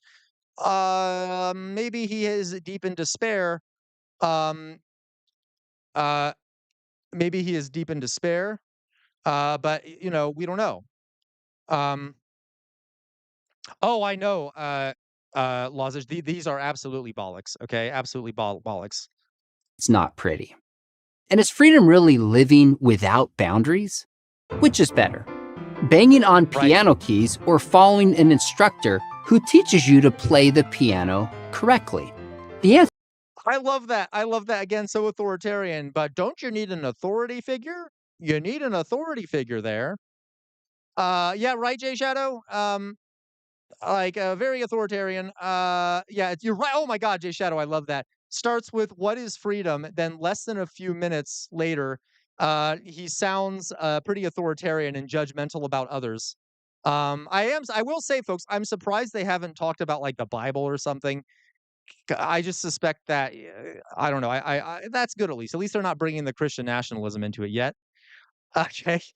Um, what else we got here? Yeah, you're right. Our bet mocked Fry 100%. Um, uh, okay. All right. I think it was this guy that interviewed Seth Farland. Oh, I didn't know that. Yeah, they've never heard of self-teaching. So there are various theories in education, folks. Some of them are more top-down, and yeah, in some cases, teaching can be good top-down when you have an authority figure guiding you. But there are other forms of education. I'm sure David knows this probably because he mentioned Rousseau, where the idea is having more freedom for children and stuff actually encourages independent learning. So this is not like, yeah, okay. Um, all right. Yeah, no, Long Beach Dragon, you're right. We also need to worry about people actually getting through their high school education. That's a big issue. Yeah, you're right, Lane. I don't know what is good for you, so I will tell you how to live your life. Yeah, Vale, it's literally an argument for authoritarianism. This is all that it is. Lowe's here. I know we're watching as a learning exercise, but some people will believe this. Lowe's, I suspect that that's a fair critique here. I will say I suspect that no one in this chat will believe it.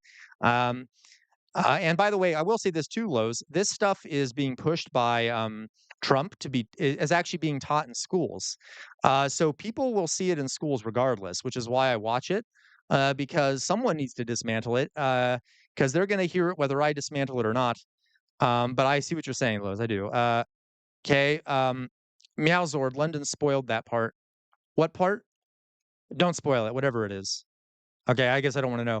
Yeah, Alan, you will be free if you work 3 jobs just to barely get by and struggle to support the family you probably weren't ready to have yet. Yep, absolutely. Absolutely. Meowzord, I now understand, that question on the political alignment test. Abstract art is not art. Yep, because they can't if it's something they don't want, then you're not free to have it either, okay? Mithril, yep, it already is in Florida, and they're actually thinking of replacing PBS with PragerU programming. So this is actually a form of education. It's called inoculating against misinformation, where if you expose people to misinformation and dismantle it, it makes them less likely to believe it in the future. There's actually science on this, studies on this. Okay, yeah, art without order is not art. Why do I imagine you saying that like you're Hitler, Malzord? Anyway, okay. Yes. All right, let's continue. is obvious. Small children bang on keys without restraint. Making music requires discipline. We Jesus can apply Christ. this across all of life. Consider the relationship between a husband and wife. They choose to restrict their romantic affections to one another. Not always, not always. There's people who are in open relationships. They're husbands and wives who like to, who are in polycules and things like that, right? Like, but the use of the phrase here, like, and also, by the way, there are there are husbands and there are wives, not just man and woman. But then his whole thing here being discipline, to discipline that, like, it's so authoritarian. Jesus Christ. Uh, yeah, Victoria. Oh my God, Victoria, you know how much I love Paulo Freire. Paulo Freire, when education is not liberating, the dream of the oppressed is to become the oppressor. 100%, Victoria, 100%. Alan, DeSantis, I'm going to do a stream on Freire sometime, by the way. DeSantis is wannabe Trump on steroids. Take it from a Floridian. I'm so happy he doesn't have the charisma to win nationally. Oh, aren't we all? Aren't we all? Do you all remember that video of him eating pudding with his fingers? Ugh. Okay. What a disgusting man. Okay. Drusilla. Yep. Discipline, right? Donald Trump, 100% Long Beach Dragon. His name, I don't actually don't know what his name is, Meowsword. I can take a, I'll look at the end here. All right. This provides emotional security for them and their children. In this kind of environment, everyone can operate with a greater sense of freedom because there's security, trust, and belonging. What was it? Is it Benjamin Franklin that said, those that would give up a little liberty to gain a little security will deserve neither and lose both? This is so authoritarian, this thinking, like, but you have to be secure, so you have to give up some of your freedom. Um, no, we have not yet, Reign in Chaos. We have not yet. We have not talked about that yet. Okay. I've wasted my life reading the wrong books. Yeah, no. All right. Is that true, Drizzle? I don't know. I don't even know who this is. Oh, Sean McDowell. First thing I see, key areas of working. Oh, thank you, Meowzord. That makes a lot more sense now. Meowzord, I guess the guy that is doing this is Sean McDowell. He's the first thing I see. Key areas of work, apologetics. Ah, okay. So he is a right-wing Christian. Okay. So I bet we are probably going to hear about the Bible, aren't we? Okay, I'm so excited for that. Okay. This idea that true freedom is only possible within a framework of rules goes way back. It's a major theme of the Bible. Hey, there it is. There we go. There we go. Okay. Okay. We'll see what they have to say about the good holy book here, okay? We'll see. I won't judge. I won't judge in advance, okay? I will try to let my inner atheist remain calm and collected. You can make a case that it begins with the Bible. Okay. So, okay, already, okay, here we go. Already. The Bible was not the first code of laws. The Bible was not the first code of laws. As a matter of fact, the first code of laws that we're aware of was Hammurabi's Code, which was well before the Bible, and a lot of stuff in the Bible was copied from Hammurabi's Code. So there's first of all, and by the way, they were um uh they were uh polytheistic pagans. Okay, so anyway, um so Jay Shadow, no, so it wasn't even the first moral compass. There was something called the Epic of Gilgamesh. There are also books from India, Hindu books that are moral compasses that were from before the time of the Bible. Um, and also, as I always say, folks, so the Ten Commandments, which by the way, there's no evidence that the Israelis were ever actually in Egypt. I'm just saying that historically and archaeologically, there's no evidence that the Israelis were actually ever in Egypt. Okay. On a side note, can we imagine? So here's what I thought. Okay. Um, Imagine if the Israelites, after they left Egypt, but even though there's no evidence they ever were there, okay, if they, before they got to Mount Sinai, where they were given the Ten Commandments, imagine, do you think that as a group of people, they thought it was okay to murder, to steal, to commit adultery, to do all those things that are listed in the Ten Commandments? Because if they did, they wouldn't have been very successful as a group. Would they have been? It's not like God gave them those ideas. They just wrote them down. Okay. There are certain cultural universals. Every culture doesn't think murder is bad. I mean, thinks murder is bad. Now they define it differently, but every culture thinks murder is bad, that lying, for the most part, is bad, stealing is bad. There are cultural universals. They are human things that are necessary for living in a society. Okay. Again, um, I'll try not. All folks. I always have to say this. Please keep your religion. I'm not trying to go after people who believe in religion. I'm an anthropologist. I understand the importance of it. You just understand my frustration with what they're trying to do here with the lying. Okay. All right.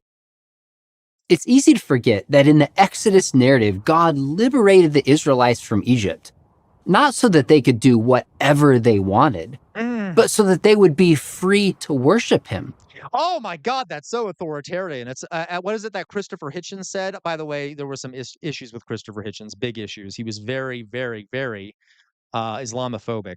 Uh, but he did famously say, um, that Christianity is like a celestial North Korea because there's a God that's constantly watching you and can accuse you of thought crimes. Like this is very authoritarian. Um, okay, like uh it's very like this idea. Remember we just talked about the divine right of kings, like the idea that yeah, you're free to have me as your only God. Yeah, like and folks, again, this might be shocking because I know that there are people in here who probably are Christian. Um, if let's say God existed, I don't think that there is a God. I don't think there's any God. I suspect, by the way, most of you are 99.9% atheist because you don't believe in any of the other gods in history. You only believe in one. It's just one more you got to not believe in. But anyway, but why would you want to worship a God who's an authoritarian leader, who in the Bible promotes genocide, who punishes people who are disobedient? The reason you would do that is out of fear. You see what I mean? Like, I'm sorry, I don't like going into this stuff too much. I'll keep going here. Something they could not do as Pharaoh's Yeah, slaves. yes, and by the way, Mithril, in the early Bible, in like the Old Testament, there are references to there being other gods. There are so okay. Then in the Sinai desert, he gave them 10 commandments. What are those commandments? They are a series of Okay, restraints. I'll The replay it. last 5 Malzord here. What are those commandments? They are a series of restraints Oh, I'll go back a little more. to All right. worship him, something they could not do as Pharaoh's slaves. Then in the Sinai desert, he gave them 10 commandments. What are those commandments?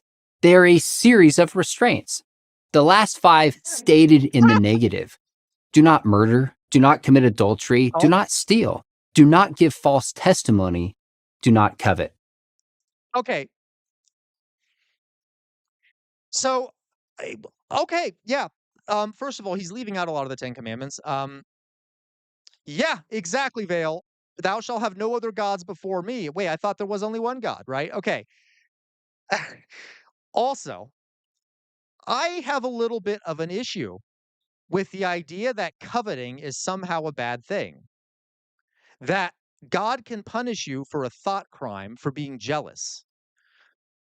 I covet every single day. Who here doesn't, right? You see someone who has a great hairdo, you see someone who has a great house, you see whatever it may be, and you're in your mind, you're like, "Oh my God, I wish I had that." Why is that worthy of a commandment? Not only is why is that worthy of being a commandment, why isn't saying slavery is bad not worthy of being a commandment? Or saying that RAPE is bad, not worthy of being a commandment? Like, okay. Can you imagine what our society would be like if we all Yeah, thank you. Adultery. You couldn't even look lustfully at anyone. Yeah, and also, folks, I don't really adultery in the Old Testament is interpreted in multiple different ways. Some say it means when you're married and you're being unfaithful. Others say when it's like you sleep around before marriage. I don't give a shit. Okay. Yeah, obviously if you're married, you shouldn't be disobedient to your partner or you shouldn't like betray their trust. Okay. I'm not saying I don't think it's worthy of being a commandment, right? Nor do I think adultery, if it means having multiple sexual partners without marriage, is bad at all.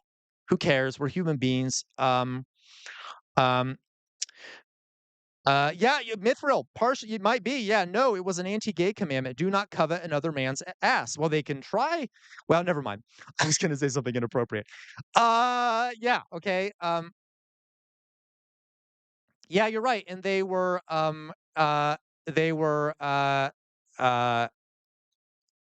uh Yeah, okay, I know, right, Mithril? Okay, I know you're joking, Mithril. Fornication is before marriage, adultery is after, though. They had polygamy, so what is defined adultery? Again, this is, yeah, okay, like, anyway. All followed these simple do nots? Well, to paraphrase my friend Dennis Prager, we live in a far better world. Nobody would have to lock their doors.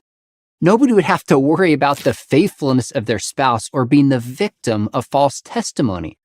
It's within these restraints that we experience real freedom because, as we've seen, unrestrained human beings are not free. They're prisoners. Oh, Drusilla, thank you. Adultery in RAPE was property crime because the woman was owned by a man, husband, or father. Excellent point.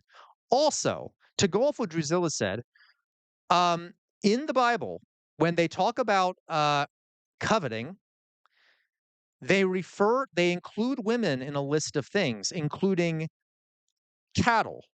It literally, if you read the Old Testament, it says that thou shalt not covet thy neighbor's wife, thou shalt not covet thy neighbor's house, his cattle, implying that women are what? Property. Okay. So anyway, thank you, Drusilla. Yeah, Mithril. Okay. And folks, again, you all know I try to stay. I don't like doing this. I apologize. Believe what you want to believe. Okay. Please don't get me wrong. I'm just saying. Okay. I'll shut up. Of their own desires. Let's take this one step further and consider another question. What's so great about being free? The answer I would suggest is found again in the Bible. Jesus The Christ. Bible begins with the No recognition pun that intended. God is the creator. In the beginning, God created the heavens and the earth. And if there is a creator, by definition, So which creation story are we going off of? Because the Bible has two at the beginning. I mean, like, so I mean, which one does he mean? Because there are two of them at the beginning. I guess it's like a buffet. You can pick your own. there must be a purpose to his You're creation. right, Matt Saigai. We can Matt Saigai, you know what's happening here, don't you, Matt Saigai? You know I'm losing it. Okay, Matt Saigai and I have talked about stuff like this before. easily see the logic of this. I guess so, King Alo. I guess so, folks. And by the way, I suspect that everyone here in chat doesn't need a commandment to convince them to not hurt someone and kill someone. I know personally, I have never felt the desire to do a murder.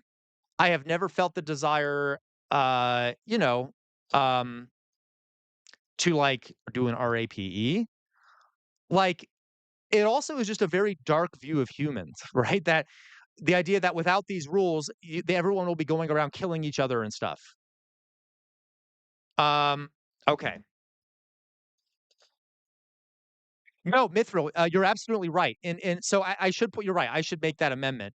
There are a lot like pagan religions and like Wicca, a lot of sort of druidic things too are women centric. So this is not the case in all religions that women are viewed as property. As a matter of fact, that's why a lot of early Christians demonized paganism because they viewed women as having too much influence. And it's also partially where that's also partially where the idea of witches come from. Okay. Um, all right. Smartphones were created for purpose. So were refrigerators and Oh, this pocket thing. Oh, knives. please, no. This is also true for human beings. Oh, We were created for purpose.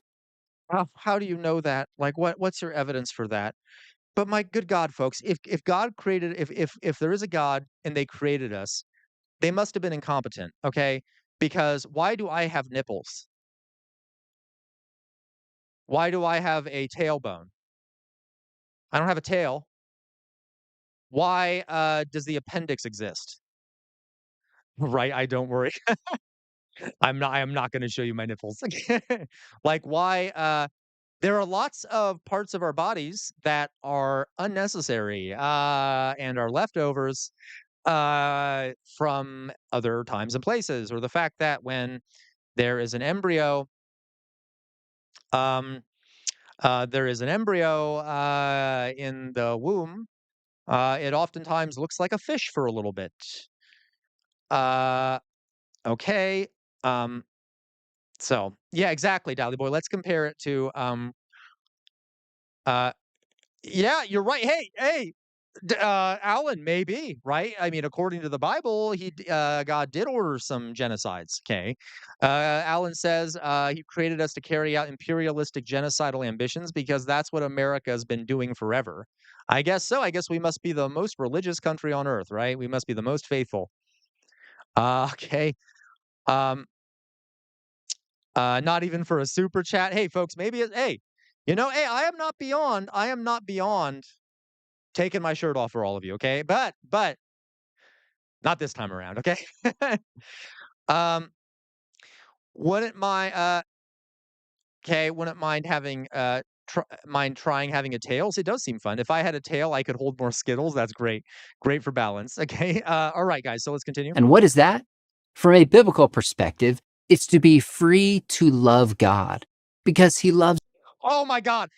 Okay, if you were in a relationship where they're like, uh, you're in this relationship to have the freedom to love me.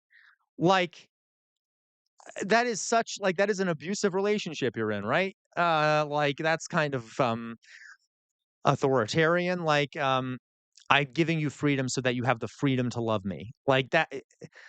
Anyway, okay.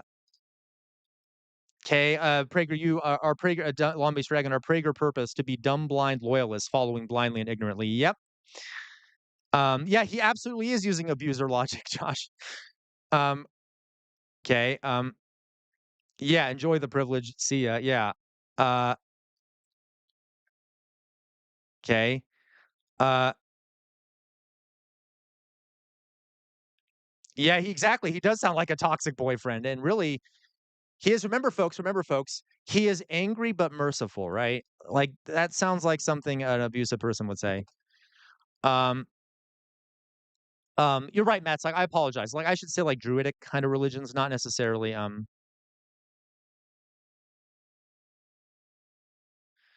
uh okay, we'll continue here. Us and knows what's best for us and to love each other, as in Does he not love your sound like an neighbor abusive as husband or yourself. boyfriend or Start even with wife? that Like it doesn't and matter. everything else becomes possible. So if you really want to be free, don't reject restraint. Embrace the right restraints, like the 10 Commandments. That will put you on a path to first reaching. So should we not again, should we yeah, freedom is obedience. Yeah. So does that mean that we because the 10 commandments doesn't include things like sexual assault and slavery that those are okay because those aren't a part of the official anyway. Your true purpose.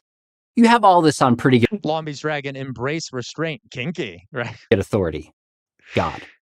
And if you're an atheist and all this God talk doesn't work for you, it's Right, still the Euphoria. best way to live. I'm Sean McDowell, Okay, there's some of associate that professor of Christian supremacy there, okay? That it's the best way to live.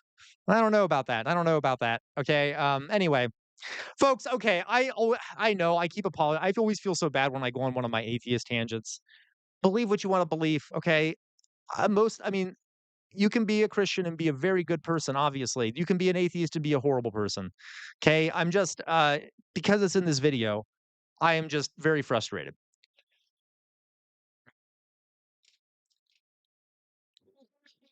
Yeah, and if it doesn't work for you, good luck, right, Meowzord? And then if you're a Christian, you'd be like, now Jewish folks don't believe this, but if you're Christian, it'll be like, oh yeah, you have the freedom to believe. And if you don't believe, good luck, you get to burn in hell for all eternity. All eternity. Because I gave you the freedom to love me and you didn't. Okay. And if your kid is obedient, they should be stoned. Yep. Mm-hmm. Spare the rod and spoil the child. Okay. Yep. All right. Okay, guys. Again, is there Twitch in hell? Hey, maybe I do like warm temperatures, so maybe. And if some of the people that are in heaven that the far right Christians think are in heaven, I'd probably prefer to be in hell. Okay. Anyway, how dare you, Lee Lane? I know. I'm not trying to indoctrinate. Okay, I know it may sound like it though. Okay, I'm not trying to indoctrinate you all to be atheists. Okay. Um, Yeah, and again, thank you, Vale. I'm not trying to make fun of people who do believe these things, okay? I don't like it when people in power, like this guy, spew this nonsense and then to like force it down people's throats like this. Um, okay. And by the way, folks, my father is Christian. I love the man to death. There are a lot of Christian socialists, by the way. Christianity, there have been a lot of radical socialist priests who have died helping protect the poor and things like that. So this is not a complaint against Christians as much as it's a complaint against this apologist here, who's trying to mix up ideas with freedom with his sense of religion. Okay. Um, Yay, Matt Saga, I would love to chill in hell with you for a while, okay? I love warm temperatures. Okay. All right. Uh, exactly, right? Okay. Vale, in the words of my favorite artist, that's okay because it's where Limbaugh goes. I don't even want and yeah, right. That's okay because it's where Limbaugh goes. Then I don't even want to be part in heaven. Right, right. Absolutely. Okay. All right, guys. So let's go here. That was the first video we're gonna react to. Um, how's everyone doing out there? How's everyone doing out there? I mean, need a drink here.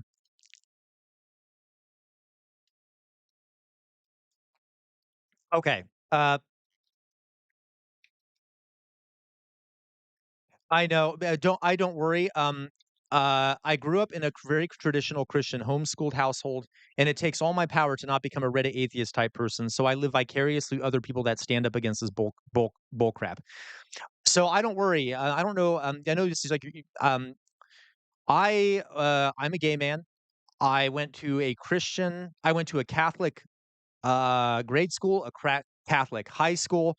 As a matter of fact, that Catholic high school I went to, after I graduated from there, they later made national news for firing a teacher when they found out she was in a same-sex relationship.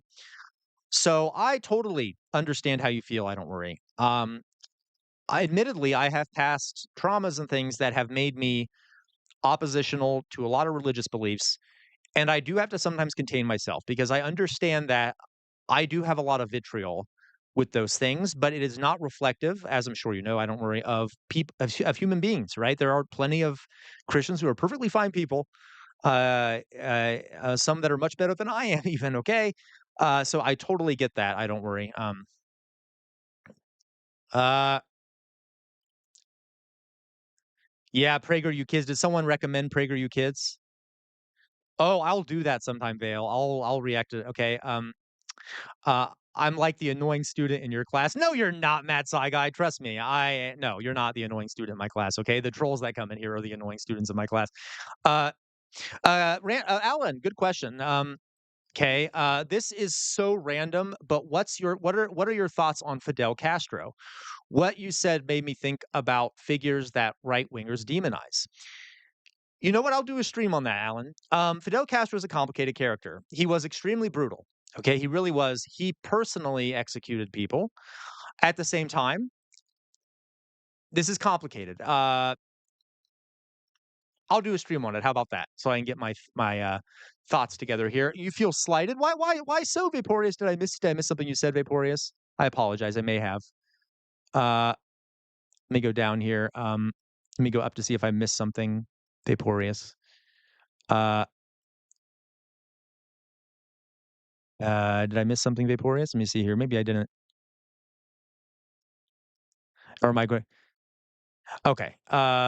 You feel slighted, Vaporous? Am I? Okay. Anyway, I'm vitriolic. Vaporous, why do you feel slighted? Tell me. Oh, I got you, Vaporous. Okay, I'm sorry. I didn't want to miss something you said. Okay, so let's go on to the next thing here, folks. I know, Alan, that didn't really answer your question, but it's a complex issue. Yeah.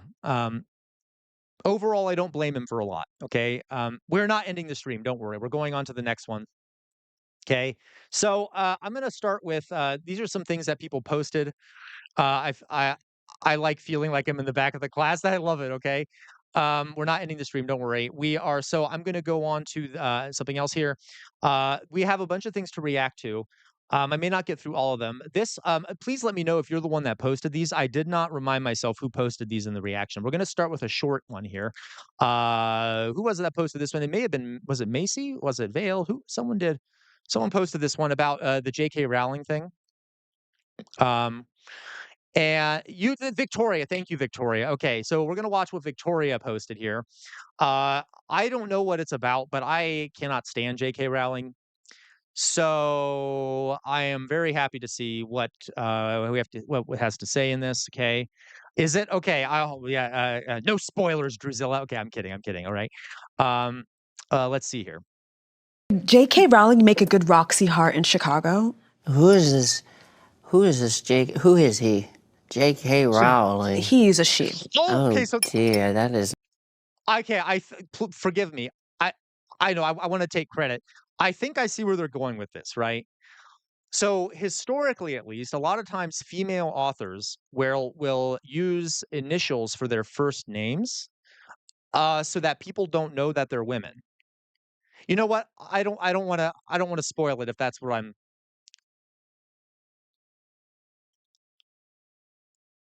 Yeah, Vale, thank you for telling me. Absolutely, we'll hold off on it. It is one of the ones I have ready, but I'll wait till you're back on, Vale. Okay.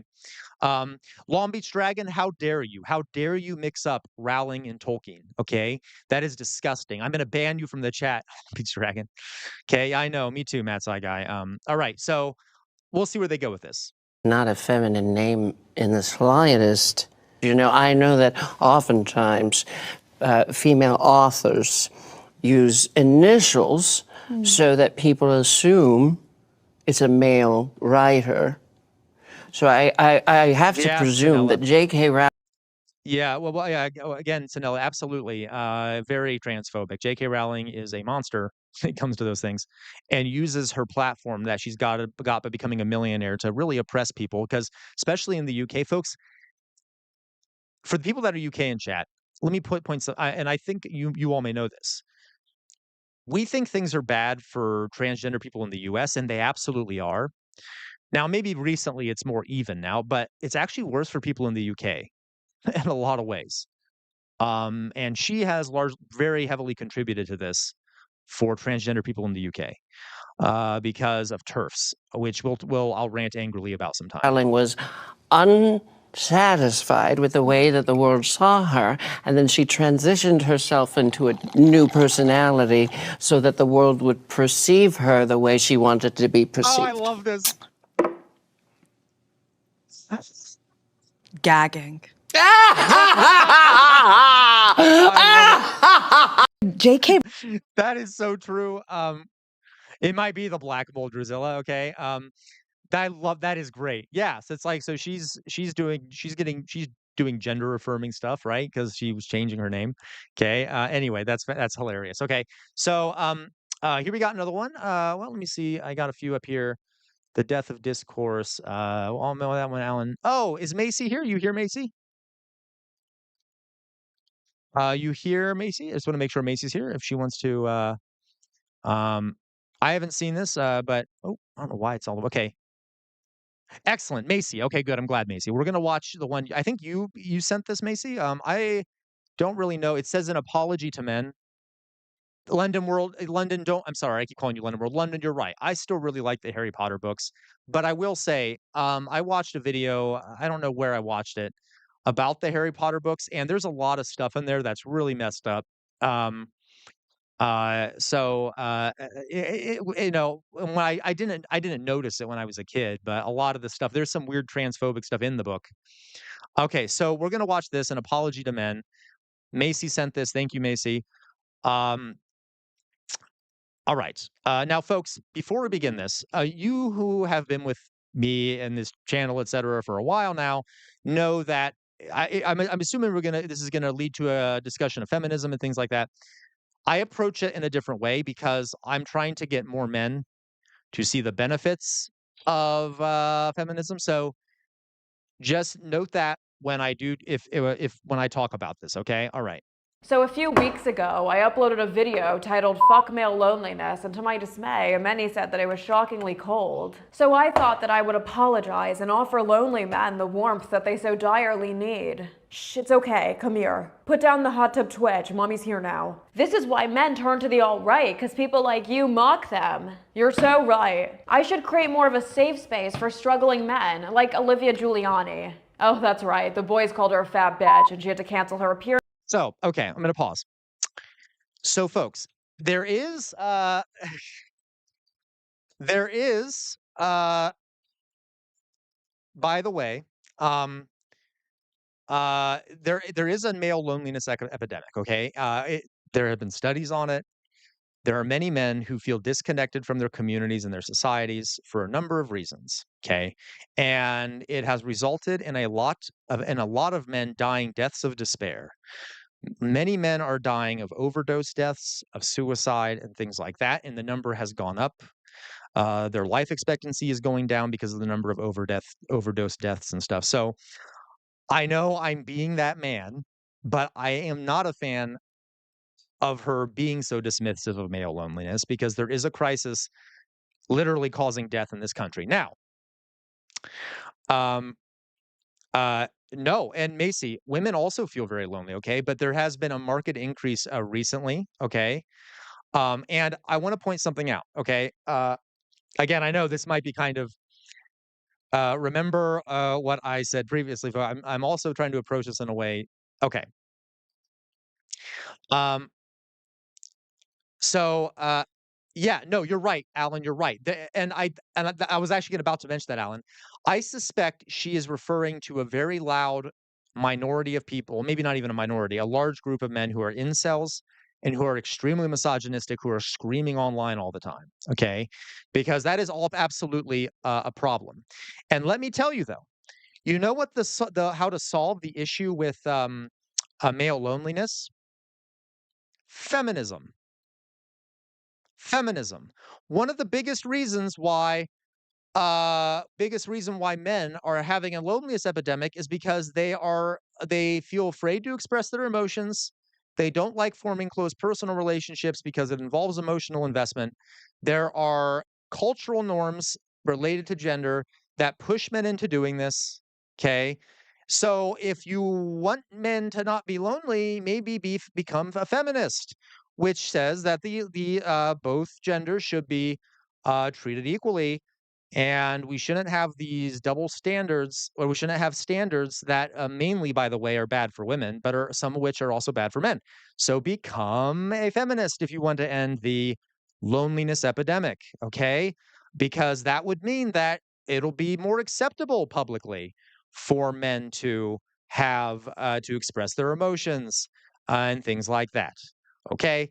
Um, okay. So we need feminism. Okay. Anyway, I'll continue here. And Macy blaming their symptoms, not the problems.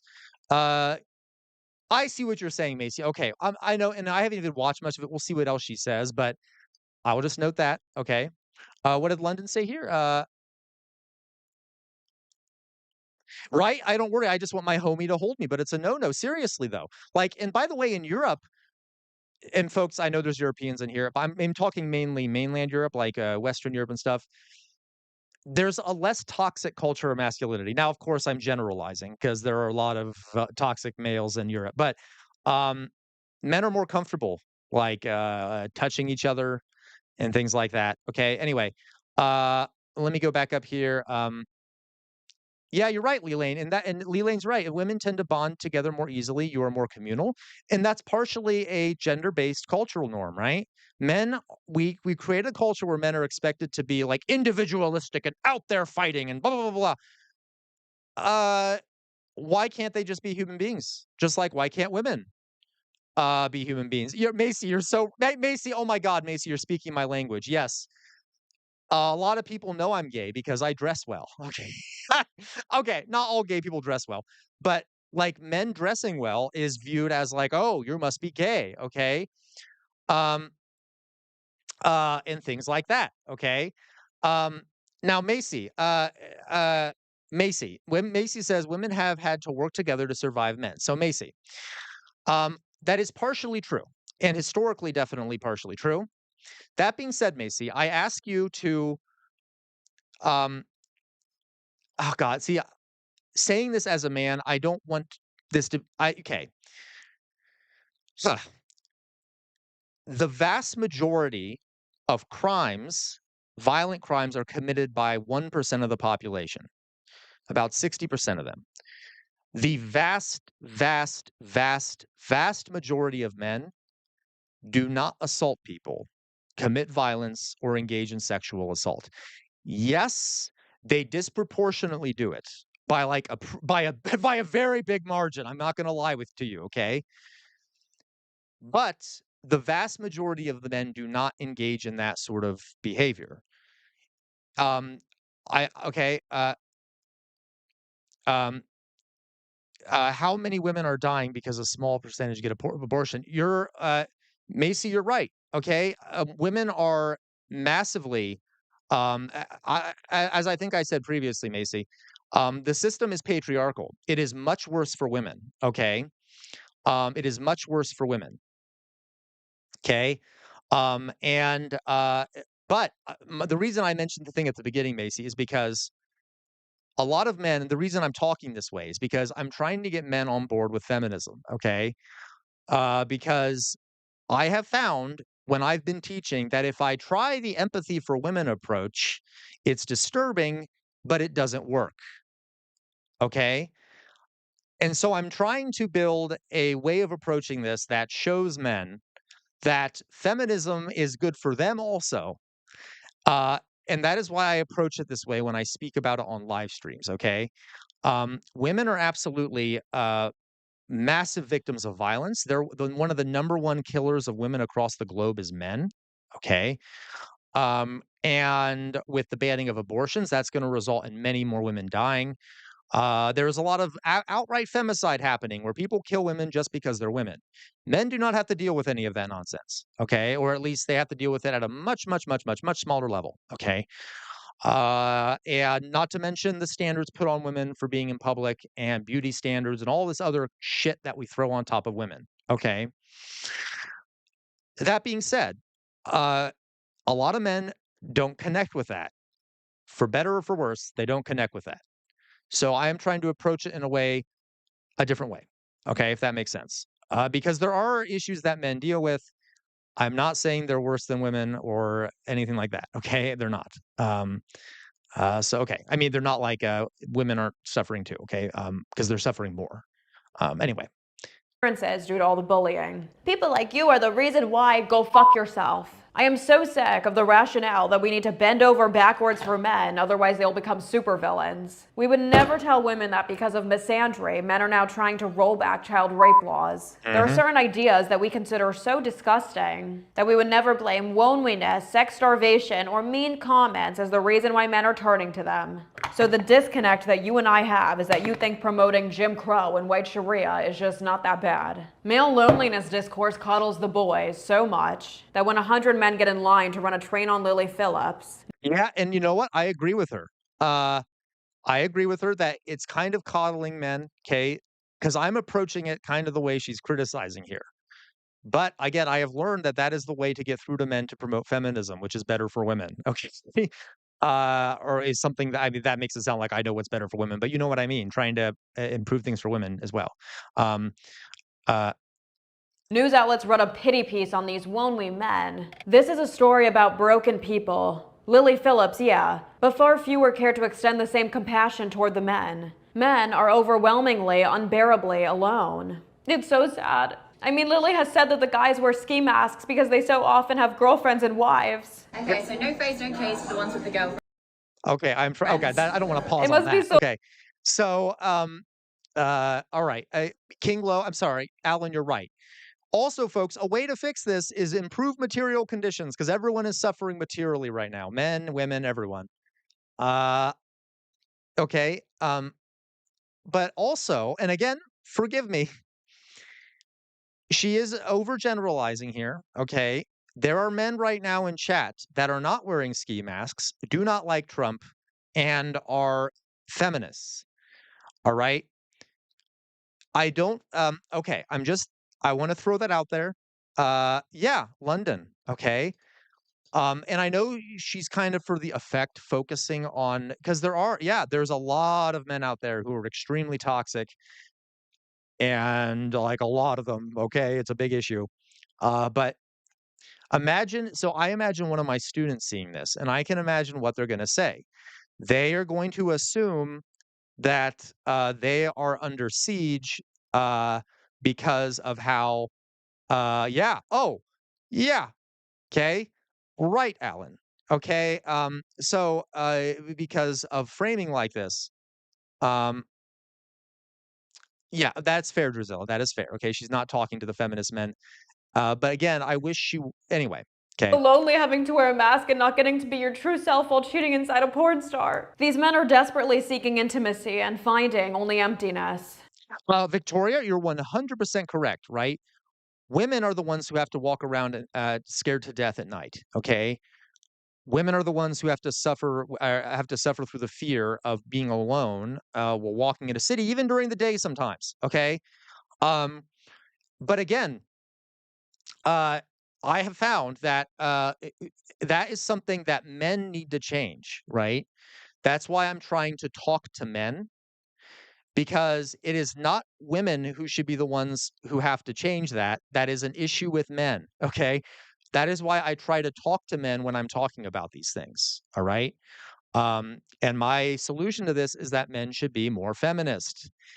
So for the men out there, uh, um, okay, they should be more feminist. That is what will solve a lot of these issues. Okay, amongst other things. Why do these freaks pretend that we live in some post-apocalyptic hellscape where men's only means for community is either in line to fuck a prostitute or at a Klan rally? You know what every woman I know has done to make friends when they move to a new city? They download this app called Bumble BFF. And I don't know if the boys know this, but due to a landmark Supreme Court case from the 50s, this app is actually accessible to both genders. If so many men are so unbearably alone, then how come they don't download Bumble BFF to hang out with each other? Don't tell me, do 80% of men only swipe on 20% of men on Bumble BFF? But the male loneliness discourse has zero interest in helping men make friends and is only interested in guilt-tripping women. I mean, have you ever heard the male loneliness discourse guilt-trip popular guys into believing their friendship standards are too high and that's why so many boys are being left out platonically? Quickly, male loneliness discourse is nothing more than your ex who tells you, if you break up with me, I'll kill myself. Charlie Kirk recently talked about the loneliness and demoralization of young men on the Tucker Carlson podcast. I was all ears. What is causing young men to retreat from society? But the power of young white. Okay, and folks, again, but notice though, right? And this is what worries me, okay? Is that Charlie Kirk was extremely popular amongst young men, a lot of times teenagers, because he was talking about the male loneliness epidemic. So the fact, again, okay, you see what I'm saying here, right? So it is important if we talk about those things because it does exist. It will allow a lot of these young men to hear a different perspective on it instead of what these lunatics say about it. Okay. Um, uh, okay. So yeah, you're right, Alan. Some men don't look at women as human beings, just an object. They're not interested in platonic friendships. Again, some, not all. 100%, Alan. Yeah, absolutely, absolutely. We live in a patriarchal society, and men seem to think that they have the right to just take what they want, including if it's a human being, and it's really disgusting, very disgusting. Okay. Macy, what do you keep hyping? What do you mean the male loneliness epidemic? Because my thing here, Macy, is that these folks are hyping it, and if they will win that battle if we don't talk about it too. Yeah, right, Macy. Okay. Yeah, oh, Meowzord, women in India. Oh, it is scary. Um, very scary. Yeah, you're right. I think so, Alan. I think so. Okay, all right. All right. Men in this country? Yeah, young white men helped us win a world war and get to the moon and split the atom. Meanwhile, the men of Oh this my country God, are with. what a piece of shit this man is. Who is this again? I don't even know. Okay, I mean, oh, okay, obvious. Because the misogyny is open, right? I mean, they don't even hide it. It was white men who did this and that and this. Okay, we just watched a stream, folks, about all the badass women in the world.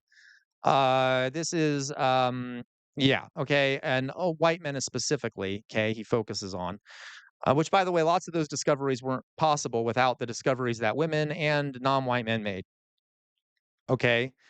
Um, uh oh, I know, Macy, they don't hide it. It just always shocks me when they're so blunt about it. withering away in a basement because they've been told they're toxic and terrible their entire life. They've just been so suppressed by either the HR department or the pronoun policing. I'm not Okay, okay, this is what they do. They are identifying a real issue that a lot of men feel, which is loneliness, and then they're blaming things like you're not allowed to be sexist and misogynistic in the workplace. You're not allowed to, be rude towards transgender people. This is why people are so okay. Um, uh, Macy, you're absolutely right there. You're absolutely right. We'd have a lot less science without the medical abuse of women and slaves. Still happening today, by the way, Macy. A lot of times, women, especially Black women who are in pain, their doctors will rate their pain as less than they would a man, even if it's just as bad. Lots of things like that. Women, yeah, okay. Um, so this is why I'm trying to take back that narrative, folks. So I want you all to know that's why I'm approaching it this way. Yeah, exactly, Joshua.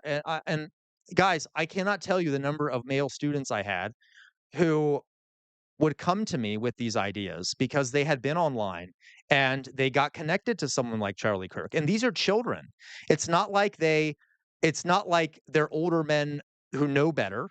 They're people with brains that are uh they're people with brains who um I'm sorry, it's not like people who are older who should know better. It is people who are still developing their brains and they get attached to this.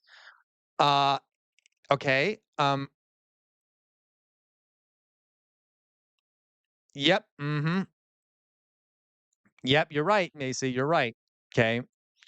Long Beach Dragon. I heard some guy say if women don't want to be treated like this, they should go to their safe space. The kid. Oh my God, the kitchen, and I had to restrain myself because I wouldn't do well in jail. Yeah. Um. Uh, folks. Like again, that's horrific. I don't even know what to say about that. Okay, we're like, okay. Um, yeah. Uh,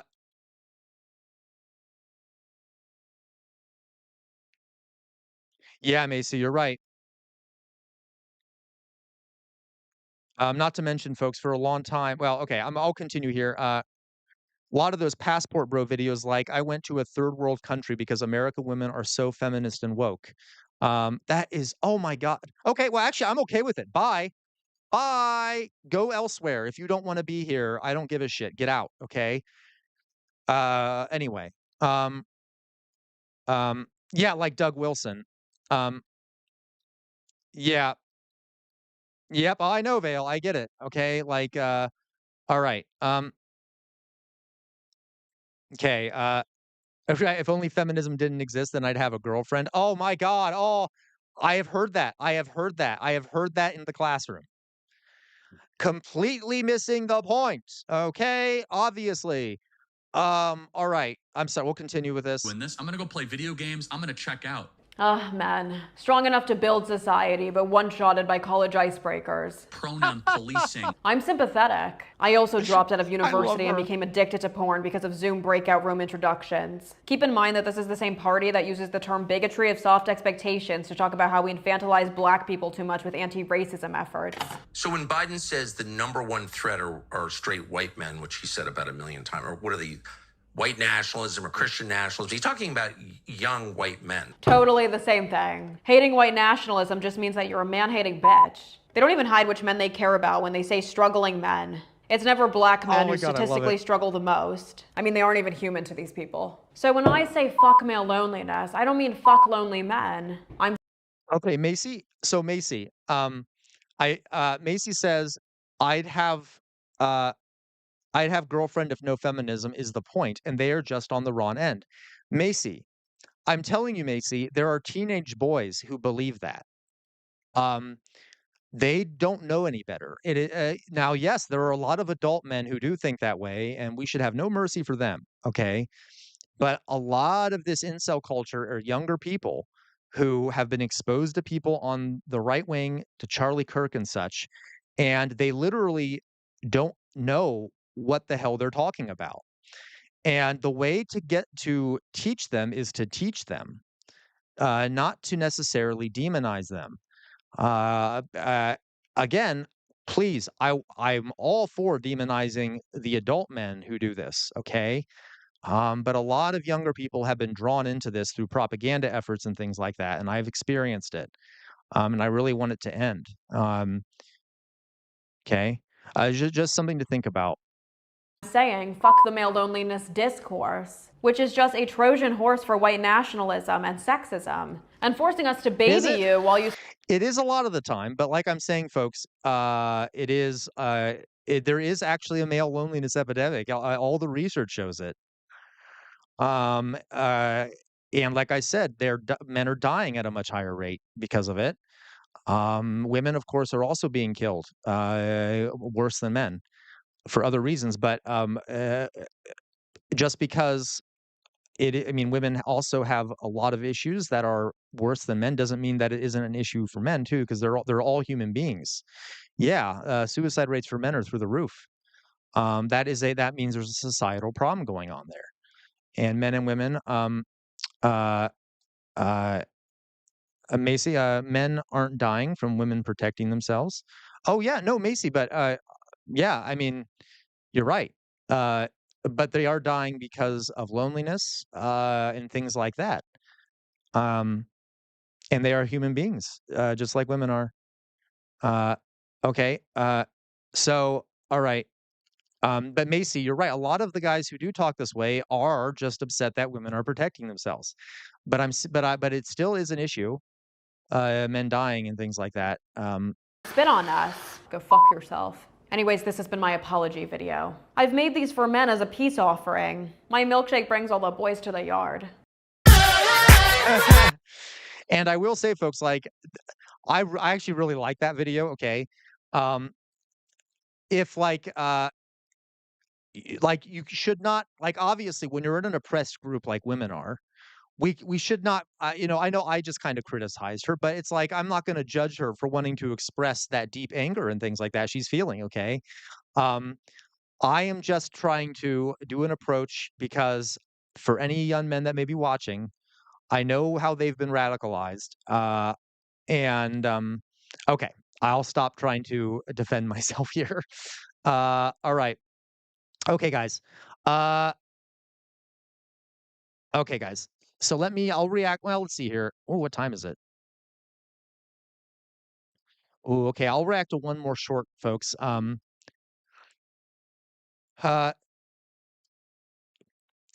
Long Beach Dragon. Yes, partially true. Okay, so they're dying of loneliness because they're misogynistic, sadistic, self-absorbed asshats. Yeah, a lot of them are dying of loneliness because they hold these beliefs that prevent them from connecting with other people. But a lot of them are also dying of loneliness because society, our gender norms in this society, teach men that they can't express their emotions and things like that. I've actually known people straight men who have committed suicide, who are left wingers and died because they're lonely. Um, I don't want to go much into it, but again, uh, yeah. Uh, so anyway, um, all right. So yeah, but I think London, I see what you're saying here, but Meowsword I mean, not Meowsword, I'm sorry. Long Beach Dragon is partially right. A lot of these guys that get radicalized, whether they're adults or kids, they don't know any better. They get radicalized, and then these sort of incel misogynistic cultures are self-reinforcing. They make you more of an incel by the way you behave, which makes you more lonely, and it gets you stuck in this cycle to where you end up committing, unaliving yourself. And so, yeah, a lot of them are lonely. Some of them, at least, are very lonely because they've bought into this disgusting ideology that is ridiculously misogynistic and violent against women. Uh, But yeah, there are lots of others that are lonely, not for that reason. Um, okay. All right. I'll watch one more short, folks, and then I'm going to get off here. Let me see what else we got here. Um, and folks, there's a lot of good ones here. I'll watch the rest of them, of course, at some other point. Uh,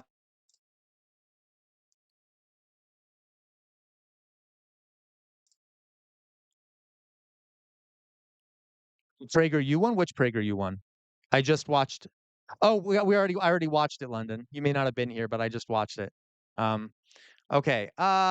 You know what? Did Malzord, you say that you posted a short in chat in Discord? Because I would like a short.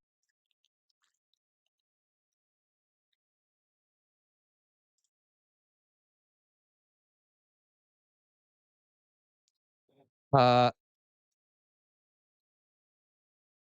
okay, we'll watch this short then because I like it. We'll do this. Thank you, Malzord, for sending me this. Okay, we'll take a look at this. So I came to the jungles of Latin America. All right. Okay, guys. Don't thank you yet. Okay. Vexed. Maybe I did. I'll try to watch it next time, Vexed. I apologize if I missed yours. I'll try to watch it next time. Okay, guys. So okay, guys. So I'm gonna watch this, folks, and then I've been going for almost 2.5 hours. So I'm gonna get off after that. So we'll listen to this. I don't even know who this is, Passport Guy, but I'm already annoyed by the title here. Okay. Women didn't want me, so I left to South America. Bro, bro, come on. Bro, what is wrong with you, bro, that you can't I'm trying to act like a straight guy here, okay? What's wrong with you, bro? Don't you think there might be something that you are doing wrong? He's not a bad-looking guy. Like, there's nothing like there must be something he is doing wrong, right? Why don't you look inward? Why don't you look inward, figure out how to improve yourself, and maybe start treating women like human beings? Okay. American women didn't want me, so I came to the jungles of Latin America, met the real Pocahontas, and got a woman that looks way better than any of these salty girls that are going to be commenting on this Instagram post. And I'm teaching all my brothers, if you're not being appreciated in your home country, the problem probably isn't you. You need to get your passport. And even though these American women didn't want me, believe me, the feeling was mutual. Because when I So I've never seen this guy before, but uh this is really fucked up. I um I don't know what to say. Uh Honestly, you know what? Uh I'm kind of glad he left, okay? I do hope these women that are around him, I hope they can't speak English because I'm hoping that they don't know what he's saying. Uh because they're in danger. I'm not even joking, you know? They're in danger. For him to be thinking that way, like, viewing women as objects that, like, going to a different country just to find women like that is, like, liquid and, uh, you see what I mean? Like, they're in danger of this guy. Yeah, and, like, speaking about them right in front you're right, Meowzord. It's really disturbing to me. I hope, did they say where he is? Is this Colombia? Um, I think you said Colombia. Am I wrong? Like, this is, I honestly think the police should take a look at him. This is just really anyway, I'm really worried about these women, I really am. could have this right here, why on earth would I want an American woman? Get your passport first. American women. Okay. Um, yeah. Yeah, sex tourism is gross. Alright. This is what are these guys? Also, by the way, the fact that he called her Pocahontas, um, um, uh, so, Macy. Oh, Macy. Sorry, I just saw your message here, Macy. Macy, male loneliness is hurting a part of the male population. All women need to be concerned and call the cops. Um, Macy. Yeah, I agree with you. There's so many women. I mean, women are constantly in fear because of everything that happens. Okay. Um, but Macy, we can do two things at once, right? Loneliness is hurting a part of the male population. That is bad, and all women do are concerned about their their threats to their lives and their bodies at the hands of men. Um, both are true at the same time. Um, and they're and you know I'm not saying, again, this is not me saying that men have it worse or that the suffering of women is somehow less than men or that the suffering of women isn't worse than men because it really is in a lot of ways. Um, Macy, I fail to see how it is. Could you maybe explain what you mean there? I mean, I fail to see how. Uh, eh, or I mean, you're talking about the video because it definitely is a male-centered world, that's for sure. Um, we live in a massively patriarchal society, etc. Okay. Okay. Okay. So, let me go here. All right, male. Okay, Drizella, he does look creepy. Okay. I know I am still on Alyssa. We've been kind of going for a while today. Um, Mace, would you just tell me, are you referring to the video? I just wanted to make sure that I answered that.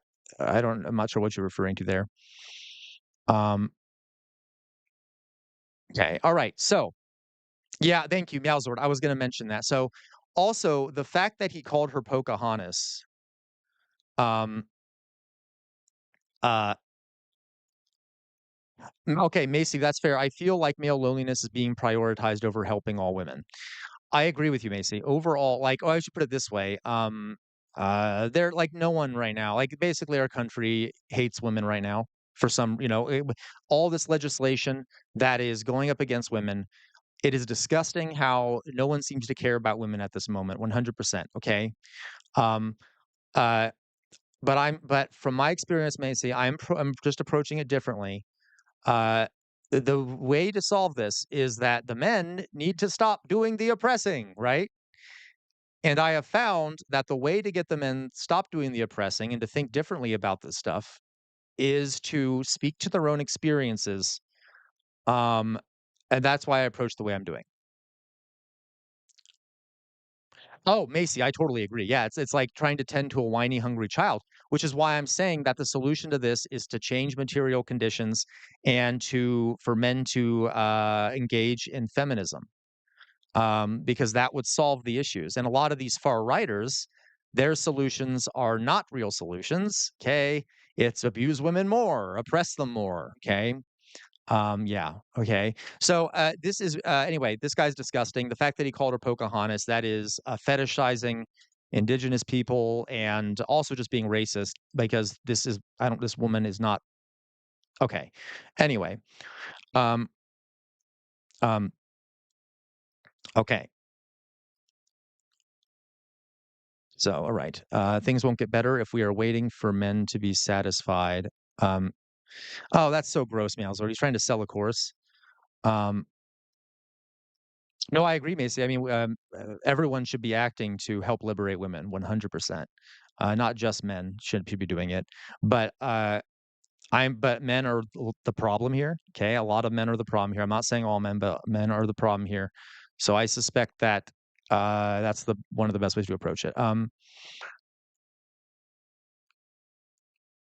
I sent one that's okay. Let's watch that real fast, Brazil. I'm actually liking this conversation. Let's look. Yeah. Okay. So let's go into the Discord here. I'm going to go into the Discord.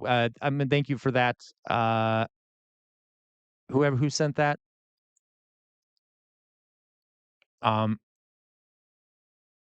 I agree, Macy. They are taking it out on women, which is classic, right? Always scapegoat the woman. All right. Uh, okay, Drusella, let's watch that because it's relevant here. I know I skipped some folk stuff, but I think this is relevant. I'll watch one more. Okay. I know I'm going overtime, but I will watch one more. Okay. So this one is if someone says, okay, thank you, Drusilla. Okay.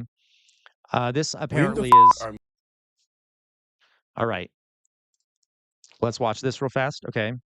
Men gonna finally start Let's watch this. This is realizing when women can I say s- no, if when the okay. are men gonna finally start realizing when women say no, if means no? I guess what comes to mind for me is to ask the question, what are you exactly getting out of continuously pursuing somebody who's adamantly already told you no? There was literally just these fucking two dudes in here. They walk in here, I'm checking them out. As soon as I check them out, there's this girl that walks in. He starts talking to her, hey, how you doing, da-da-da-da. Then he gonna say, hey, can I have your number so we can get to know each other? She says, no, I'm good. And this is where you say, that's all good, not a problem, have a nice day. At least you went for it. That's all that's in your control. You can at least feel good about that. So I walk over there with her, I start helping her, you know, I get what she wants. We come over here. Then I asked her, I said, do you have an account with us? She said, yes, I have an account. With the account, you're supposed to give your phone number. I will preemptively state that the man that asked for this woman's phone number that she said no to is actually still in the store. When she says, oh, my phone number is, I said no. So what this gentleman does is brilliant. I turned the keyboard around and I asked her to put in her phone number. So she puts in her phone number. The dude behind her gonna say, oh, damn, so you really ain't trying to give me the number, huh? And this is what I don't understand with dudes who think like this. In what world do you think that you have the skill to turn this around? So that means you about to listen for her fucking phone number. Especially when you're clearly indicating and showcasing more and more problematic behavior. I said, y'all already got what y'all want. Can y'all get out of my store, please? He said, what, man? We customers. Da, da, da, da, da. Yes, you were just a customer. You were a customer. You're not a customer anymore. Get out of my shop. That store policy comes in handy at times. Now, as she's getting ready to walk out the door, I start walking out the door behind her. I said, hold on. So I start walking out the door behind her. Yeah, we're still not done. As soon as I start walking out the door behind her, as soon as she hit the fucking door, he's literally motherfucking walking up to her. Oh, so you really ain't trying to give me your number? I said, didn't she just tell you that she was good when she was inside the store? I said, boy, keep your ass fucking moving. Keep moving. Keep fucking moving. Unfortunately, I have no idea who this man is, so if anyone recognizes him, please tag him in the comments. Oh, you just cock blocking. You just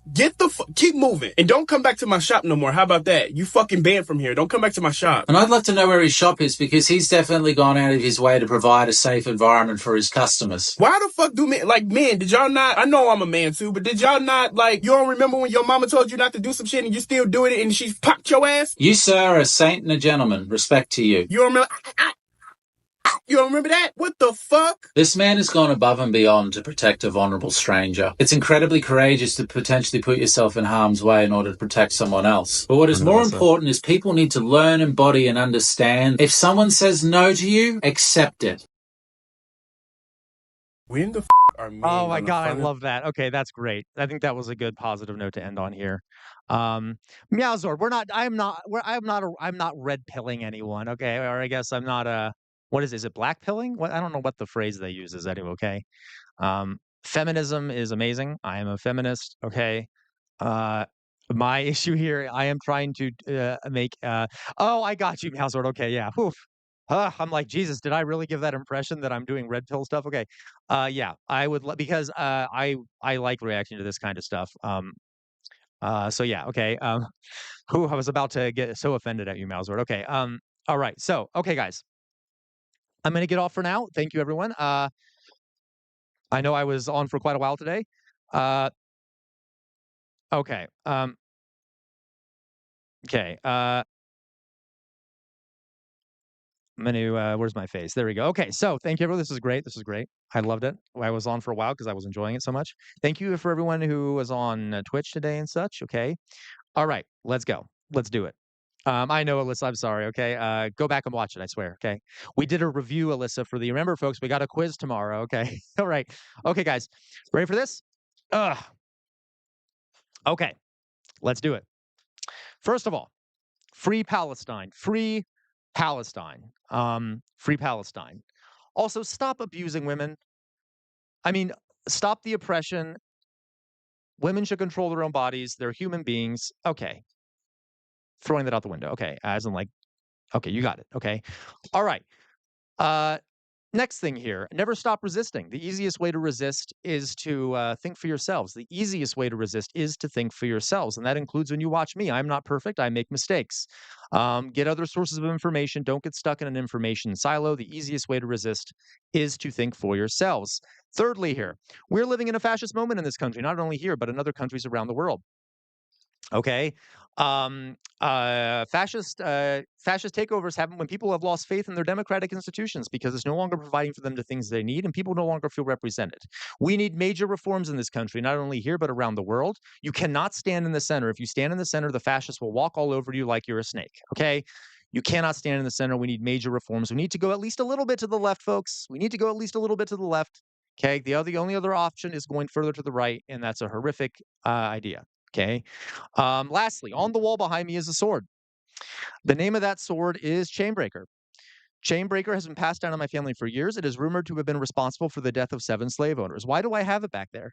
I have it back there to remind everyone that our ancestors have made major sacrifices, okay? Major sacrifices for some of the things we have today. We cannot let their sacrifice go to waste, folks. Please do not let their sacrifices go to waste. We're seeing some of those things rolled back. We can't let their sacrifice go to waste. And always, always, always fight for a better future. And on that note, folks, you have a great morning, day, evening, afternoon, wherever you may be in the world. Bye bye.